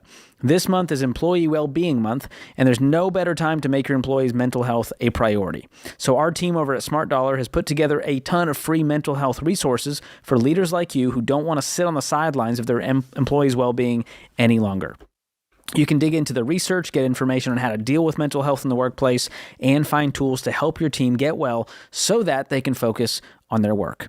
You and your employees are worth being well, as our friend Dr. John Deloney would say. So go to RamseySolutions.com/employee wellbeing to check out those free resources. Again, that's RamseySolutions.com/employee wellbeing, all one word. Good stuff. All right, I'm George Camel, joined by Ken Coleman. We're getting to the phones now. The number to call is 888-825-5225. Dorothy is in D.C. Hey, Dorothy. Hi, George and Ken. I'm calling in today because I'm working on baby steps 4 and 6 simultaneously, and I wanted to know whether or not I should buy a new car with the extended warranty for about $54,000. Whoa. Okay, this is a party. What do you make, Dorothy? I currently make about $70,000 or $80,000 a year. Why did you laugh? Because I wrote that information down, but I don't have it in front of me right now. Oh, okay. Okay. So what's the deal with this new car? Why do we need to get a $54,000 My car was totaled during a car accident back in April. I got a settlement for it for about $8,000, and then I plan to put $10,000 down on the new car, adding the tax refund that I'm expecting to get of about $2,000. So how much money do you have in the bank? I have about $77,000. $77,000? Yes, sir. Whoa. What is that from?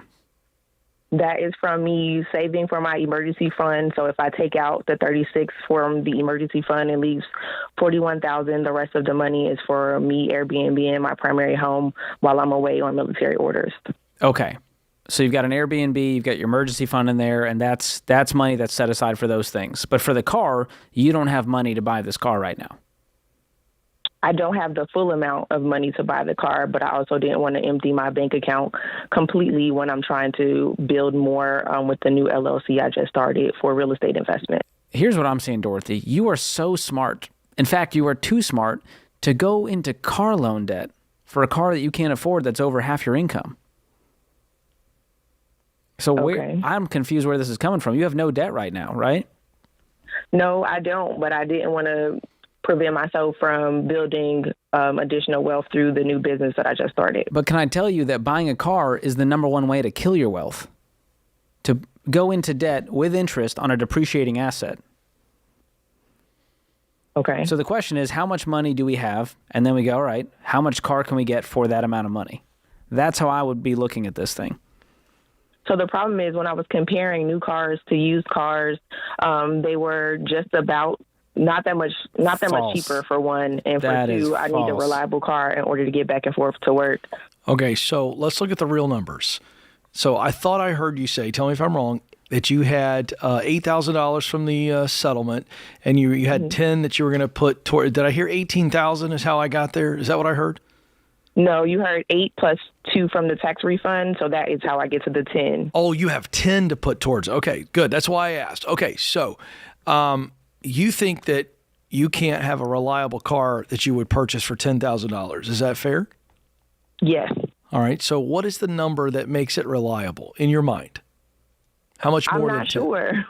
Well, because you're not looking. I'm not sure. When I was looking at other Honda Accords to replace the one that was totaled, it was about $30,000. For what year? For what year of a Honda Accord? 2019. Exactly. I'm sitting next to a Honda Accord specialist in George Camel who drove. I drove a Civic for many years. I apologize. A Civic, but a Honda is a Honda. But one of my dream cars, Dorothy, was a Honda Accord. All right, but my point is that if she's looking at a 2010, 2011, 2012, all of a sudden, Dorothy, the price of those Hondas that will run forever if you take care of them and you have enough money to be able to take care of basic repairs. That's why we have that emergency fund. You've got in your mind that the only thing that's reliable is $30,000 to $54,000, and that's just simply not the case. So imagine then if I'm right, and you may not think I am, but imagine if I am. Now you have $0 in car payment versus whatever your car payment's going to be with that $54,000 car. It would potentially be $660 a month. Okay. At 4.9 for 72 months. That's crazy. That hurts my heart to see Dorothy's income get sent to Honda lender because she wanted a nice car. So here's the truth. It would be Volkswagen this time, but yes, I understand your point. Okay. But it's over $8,000 of a pay cut for you if you buy this car. Yes. Okay, then. That's what we're trying to plead with you on. We're not anti-people buying cars just for the sake of buying a car. It's that it doesn't make financial sense for you. And please do not get the extended warranty. Those are a giant ripoff, and the mathematics behind it shows that they are almost never worth it. And so if you want peace of mind, you have an emergency fund for that. And so if there is a repair, you're going to be able to cover it. And if you get a reliable vehicle like the Honda Accord, for example, and you get a pre-purchase inspection on it, you can find a very reasonable used Honda. And while Honda and Toyota, they're going to hold their value pretty well because they're great cars. Everyone knows that. And so you may pay, $10,000 for a 2010 Accord. And you might go, all right, that's reasonable. I had an 09 Civic. I paid $6,000 for it. That thing will probably outlast me, if I'm going to be honest. The problem for me with buying a 2010 Honda Accord is that literally was the car that I had, and it only had 129,000 miles on it, and now it's gone. It's gone because it got totaled. Because of a car wreck. So the $54,000 car has got the same chance of getting totaled as well. There's no difference. But I was the only owner of the car, so me doing the comparison of what the other people did or didn't do as far as maintenance keeps milling around in my head. Well, they have reports that show you exactly what maintenance was done, and if you get the right car from the right place, they're going to have all of that for you. And they'll show you exactly when the oil changes were done, when the brakes were replaced, and all of that stuff. And I'm telling you, with a pre-purchase inspection, it takes all the worry out. They're going to go look at the thing and go, hey, here's the issues, here's what it doesn't have, and here's what it would cost to fix up, or it's in great condition. Go buy the car. And that'll cost you $100 to $150 to get that done at your local mechanic. Dorothy, we get calls all the time on the show from people who bought a car, same price, same range, and then something goes wrong in their world, their business or whatever, and all of a sudden they realize they're upside down in this car because your car is going to depreciate. And a year from now, you could be upside down in this car, and then you're really in trouble. Okay. You see the difference between paying cash for something versus you finance it and then it is depreciating on you and then you're stuck. You're not stuck right now. I hate that your car got totaled, but you got an $8,000 check for it. And you can put some cash on top of what you got and you can get a reliable car. You're trying to make a business go.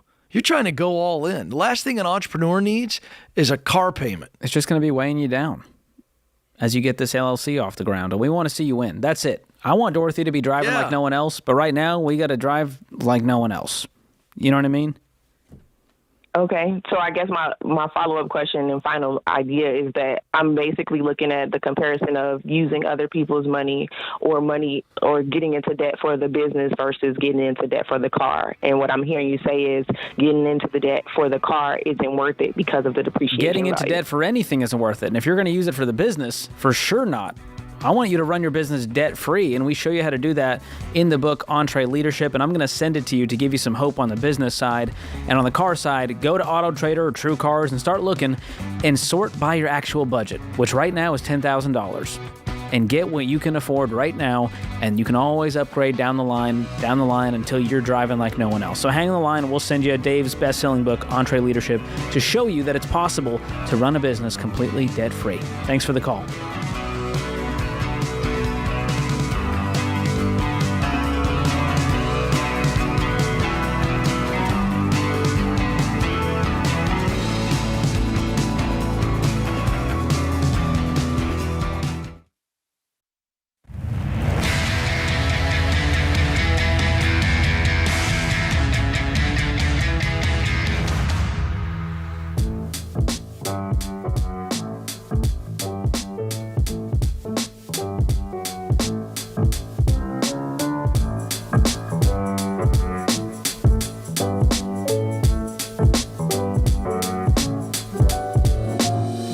I'm George Campbell, joined by Ken Coleman this hour. This is The Ramsey Show. Now, Ken, There was some big news on Twitter, a viral thread, if you will. Big news. I saw this. And it was all about the crash of Airbnb. Right. Not the company itself. The company itself is actually doing well. It's for all of the people that own the Airbnbs. Right. And would it be safe to say this is also a VRBO or Verbo or whatever they call it? Yes, all of the short-term rental situations out there. So this is from Nick Jurley, who's CEO of Reventure Consulting. He's apparently got the #1 real estate channel on YouTube. That's according to his Twitter bio. Okay. Well, has not been verified. Okay. But he said the Airbnb collapse is real. Revenues are down nearly 50% in cities like Phoenix and Austin. And he said, watch out for a wave of forced selling from Airbnb owners later this year in the areas hit hardest in the revenue collapse.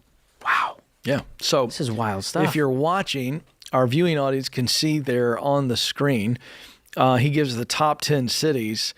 And look at that. We've got two in the top 10 in Tennessee. Sevierville, which is just outside of Pigeon Forge or right around Pigeon Forge, the Smoky Mountains area.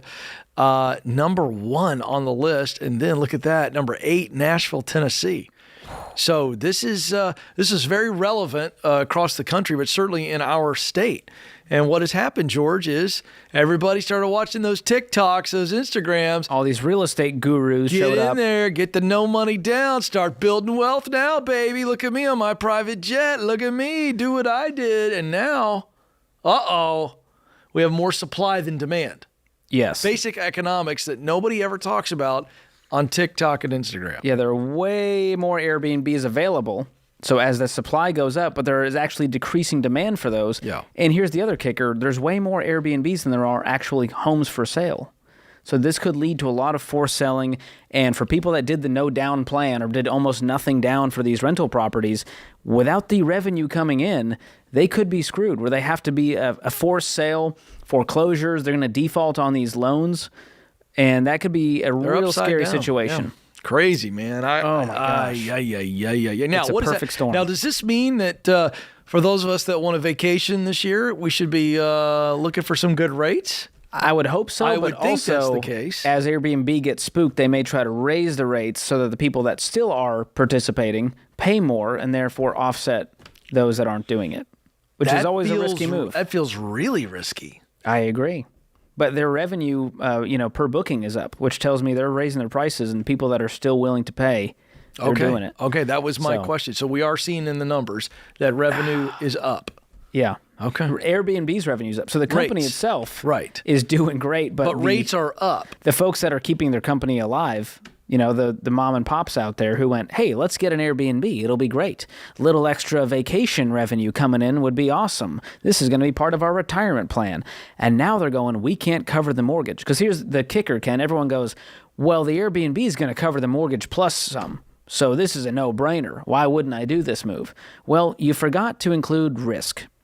And things like this happen. Yeah. And you go, oh, it wasn't just a money-making scheme. Forgot about that. And so this could be a real dangerous situation. And they're saying that as the reality sets in, that gap could close in a way that decreases home prices. And Jurley believes that more seasoned Airbnb operators who got in before the pandemic might be able to hang on. But those newbie owners who paid more for their properties at higher interest rates, those folks could be in trouble because they've got thin margins that could lead to that wave of forced selling. Yikes. So one more reminder, and this is our stance on investment properties, which are toys, by the way. Those are just luxury, is don't do it unless you can pay cash for it. And if you're going, oh my gosh, that's insane. You know what's insane? Putting nothing down and then putting yourself in a financial situation where you have to force sell in the house because you can't afford the mortgage, and it's going to lead to a lot of people getting financially hurt that stepped into this thing the wrong way. The people with paid-for Airbnbs, they're not that worried. It's an inconvenience instead of a crisis for those folks because they're in a much better financial position because they're not desperate to have that occupancy and revenue coming in. Yeah, this is, you play with fire, you get burned, and this is an example of this. This is going to be very interesting to see what happens here, because a lot of experts, I'm not trying to get off topic, it's actually not off topic, but a lot of experts are predicting that we're going to see a surge in home foreclosures as well. Because we've seen a lot of, things being installed and now we're back into it. Well, and with student loan news, people are going, oh, I guess I will have to factor in that student loan payment. And guess what? You can't bankrupt on your student loans. And so what's going to happen is people go, I bought too much house during the pandemic while student loan pause was happening. And all of a sudden we have to have this extra expense of $400, $500, $600, $700 in student loan payments. We can't afford it. Well, you can't get rid of the student loan payments. No. And so you may have to force sell your home or default on the mortgage, and foreclosures could happen all across the nation. This is a bad situation. So please budget for it, make a plan, look at the numbers, and don't step into real estate because somebody on TikTok said, here's the plan, buy my course, do the nothing down, I can get you the right mortgage. The best plan is a 100% down plan where you pay cash for that toy and it becomes a blessing instead of a burden in your life. Do your research on some of those folks, by the way, just a little thing here. If they're making more money on their courses than they are on the actual strategies that they're selling you, you might want to walk away. Yep. And these people are also, I like to rag on them because they love to rag on us. They'll go, oh, that guy Dave Ramsey, he doesn't know what he's talking about, man. This is really the secret wealth hacks that you need to know about. And I just block them. So there you go. Do you, George? That's one way to do it. Oh, I'm absolutely. proud of you. Thank you. Yeah. I'm kind of done with the trolls. I'm getting to that age. Because you used to engage with the trolls and wallow in the comments, and I'm glad to see that you're... I still do it occasionally. I know. Just to feel something. Self-loathing? Yes. I can't do it. I can't engage in it. It doesn't do anything good for me at all. That's fair. It's like a blood pressure I need some mental health advice from Dr. John Deloney. Yeah. Let's take a quick call here from Nick in Grand Rapids. Nick, welcome to the show. Hey, can you hear me? Yeah, how you doing? Doing good. How are you guys? Great. So I got a question here. I bought my house just over a year ago, and before that I was renting with a group of friends, and then our lease was running out, so I didn't know where to go because rent was pretty expensive around here. So I ended up just looking for a house because of the low mortgage rates.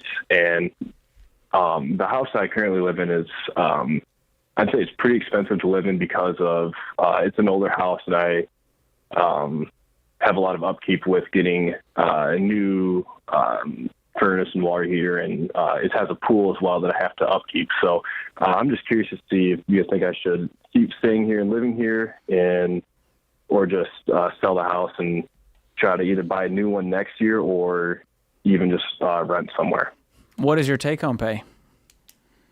About $3,200 a month.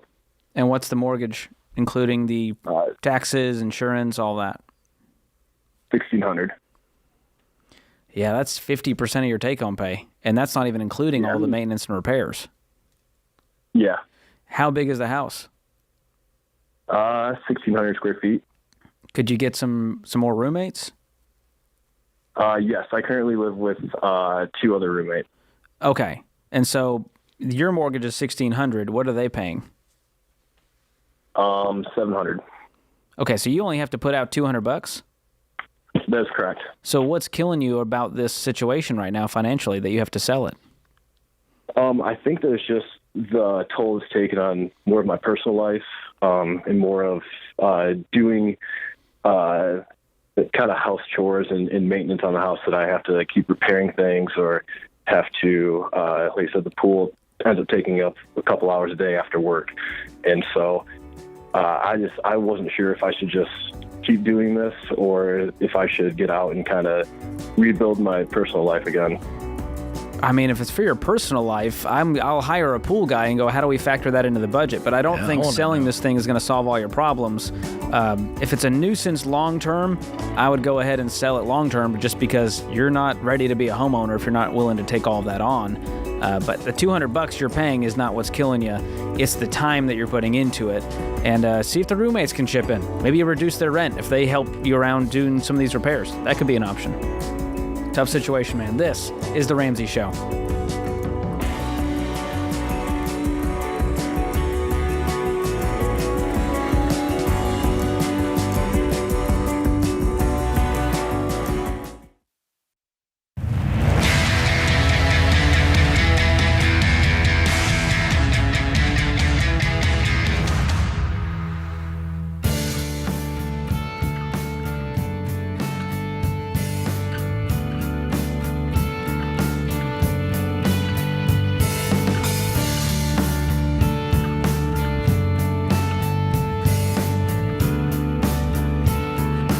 Welcome back to the Ramsey Show.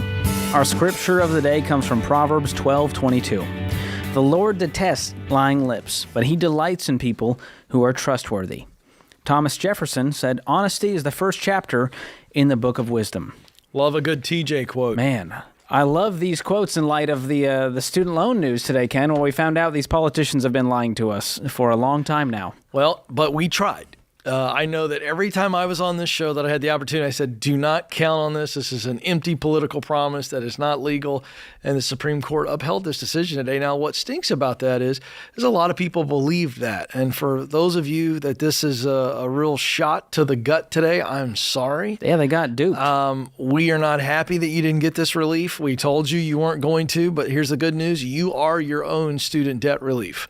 And we can walk this journey with you. We've done it for a lot of people, so you can do it. Absolutely. I did it. I paid off my student loans. Well, a lot of people put their lives on hold, and that upsets me because there's so much progress they could have been making. I agree. But instead, they were waiting with bated breath with a carrot dangling in front of them from politicians, and we know that never ends well. So I want you guys to know that we're here for you. We want to help you make a plan to pay off these student loans. You can call The Ramsey Show, check out our resources. We want to help you in that way, taking that next step. Well, as you guys enjoy, Independence Day and the holiday, you can also sign up for our free newsletter at RamseySolutions.com/newsletter. And this is a fun one. Are you going to have to start calling your baby steps teenage steps before you pay off debt? Speed up the journey with a side hustle. We've got 25 solid ways to make extra cash so you can get on your way to knocking out your goals. Maybe one of those goals is paying off student loan debt. That's what good. Are you doing for the 4th, buddy? We are headed to the beach. Very nice. Down on the Panhandle in Florida. The last trip to the beach before baby. That's true. I know. Yeah. That makes very exciting. That kind of puts it into perspective. Are you going to grill out? I hope so. Do you eat hot dogs? You're a clean eater. Yeah. I mean, you'll have a Frank? Yeah. I want a high quality Frank, if I'm going to be honest. Okay. If I'm going to be frank with you. There it is, folks. There it is. I don't eat hot dogs. Is that a hard personal stance you take? No, I just over the years I've faded away from them. Not against them at all. Wouldn't guilt anybody at all. I'll be making some at my place. But I go with the smoked chicken wings. Oh. And a good burger, you know? All right. Maybe some homemade pizzas on the Kamado Joe. I might skip the vacation and go to the Colemans. There you go. You guys are living the dream. It's going to be fun. I love it. Well, have a safe and happy 4th, everyone. Happy 4th to everybody. And make sure to check out that newsletter, RamseySolutions.com/newsletter. Let's go to Leslie in San Antonio. Leslie, welcome to the show. Hi, George. Hi, Ken. Hey. I just had a quick question. My vehicle was totaled last month, and I got a payout settlement for it, and I don't want to spend the full amount, and my husband would feel more comfortable going to like a dealership situation, which is how we bought our previous vehicle, and I'm potentially like open to finding something on a Facebook Marketplace or private party sale, but we don't have a lot of experience in that and feel a little hesitant. And I know, Ken, you've mentioned that I do. Done a lot of research with that. I'm your resident Facebook Marketplace vehicle purchasing expert. That's who. Good. Yeah, I'm here for you. So, how much money did you get for the settlement? We got $12,000, which is what we paid for the vehicle 5 years ago. Oh, well, that's great news. Yeah. So you said you didn't want to use all of that. What are you thinking? What's the amount you want to spend? I would feel 9 or 10 would be great. Great. Okay, so Facebook Marketplace. All right, so couple of quick tips. And George, I'm sure you've got some as well. Sure. But I from my experience, you need to check out the rating or the quality of the seller. If they've sold multiple things that have a good rating, that's a good sign, but that's not enough. And then you check out the car. You communicate with them ahead of time. The more they communicate, the more open they are. That's a good sign. Let's go look at the car. And then after we've looked at it, I would ask them if they'd be willing to let you take it to your mechanic. And that's my checklist. If any of those don't check out, I check out. There it is. Okay. It's that simple. Because look, you got to protect yourself. But if you get your mechanic to check it out and they're willing to do that, that means they're not trying to take you for a ride. And then you get your mechanic to tell you everything that's wrong with it, tear it apart. And now you're dealing with reality and facts, and you're nothing to be scared of at that point. Yeah, that's a good call. And I'll tell you. What would you recommend? Oh, sorry. No, continue. Go ahead, George. No, go ahead. Well, I'm like, there's the sticker price. That's how much you're asking me to pay. I'm going to pay that. But how do I go about negotiating that when I'm very much like, you said it costs $10,000? Okay, I guess that's what I'm paying. Oh, yeah. I should have given you this tip. This is so fun. So do your research on the Kelley Blue Book. So match it up and see if they're in the high range, medium range, or low range. And then walk in there and just say, I'm a cash buyer. And so if they're asking 10, and let's say that it's on the high end, I absolutely am going to offer, and let's say that the medium range for that vehicle is $8,500. I'm offering 8. That's just where I'm going. I'm going to go below the mid-range on that and see if I can get them to come down. We meet in the middle. But, I've never bought a car cash, George, where I couldn't get the person down. I don't make a ridiculous offer. He drives a hard bargain. No, I just make a fair offer based on the range. But I say that. I go, look, the range is this. You're on the high side. I feel good offering you 8. And they go, would you do 9,100? And you go, I think the most I'd feel good about here is 8,400. And then it's just this little back and forth. And if the price is fair, you can just pay the price. Or you can do that too. If the price is fair, give them what they ask for. So it depends on your comfortability with confrontation, to be honest with you, because you don't have to be ugly about it, but most people feel like negotiation is confrontation, and it's not. My wife will just be like, I'm going to go in the car while you do this. It's very uncomfortable for me. So she does that. I'm the negotiator guy. I'm playing hardball. I smile the whole time. I look them right in the eye, never lose eye contact. And if you get the feel like they're kind of scummy, just leave and go somewhere else. Yeah. Don't play that game. There's a lot of reputable, independent used car dealerships out there if you want to go that route. It sounds like your husband is wanting to go to like the new dealership, which they do sell used cars there, and you can find a deal. We bought my wife's car from a Mazda dealership, and they had a great used car that was like $7,000 or $8,000. And so we went, great, we'll just do it. And it was a very quick, easy transaction. The other option is, of course, private sellers like Ken mentioned. And the other one is these online car retailers.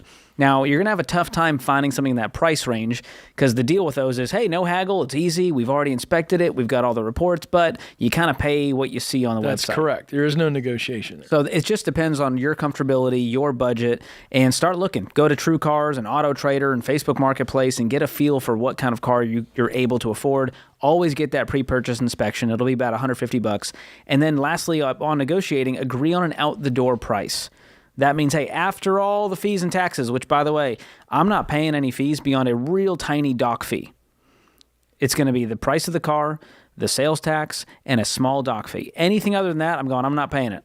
If they want to throw on these warranties and that we did the reconditioning fee, don't let them do that. No to you, need Leslie. to shout, George. All right? I'm just getting upset on Leslie's behalf. Stay calm here. We have a great car buying guide as well, Leslie. Yes, I'll make sure the team sends it to you. That's good. And we will link it in the show notes. And it's a fantastic guide that goes through all of these steps because I know we're throwing a lot at you. By the way, if you're in Tennessee and you're listening to the show right now, my wife, Stacy Coleman, we just listed a car. We're selling one of our cars. Just going to put that out there. Hey, you can say, little Ken Lexus Coleman RX 330, That's a great car. Run forever. I think we're looking more towards the minivan side. I know. I actually wasn't trying to sell you that car. I was just saying in Tennessee. You're too far away. It would be some legendary radio if we were able to sell Ken's car over the air. My wife would be so thrilled. I come home, honey, she goes, how was your day? I sold the car on the air. Well, I love that Leslie's going, here's our budget. Here's what we can afford. I like we're going to her find mindset. something for $9,000 or $10,000. And if we need to negotiate to do that, we're willing to do it. Now, I'm not going to say don't buy from a dealer, okay, or an independent dealer. But I will tell you, my experience, I'd much rather buy from a real person. They're not marking it up. Hey, that's fair. And I usually trust them a little bit more. I'm just going to throw that out there. That's fair. Well, hey, thank you to everyone that listens to the show, that subscribed, reviewed, shared with a friend. We were rated Best Podcast of the Year, and we were the most requested on Alexa. Wow. That's pretty cool. My mom is going to be so proud. Amazon Music and Podcasts. We got that data in. Thank you so much for listening to the show. Until next time, America, spend wisely, save intentionally, and give generously.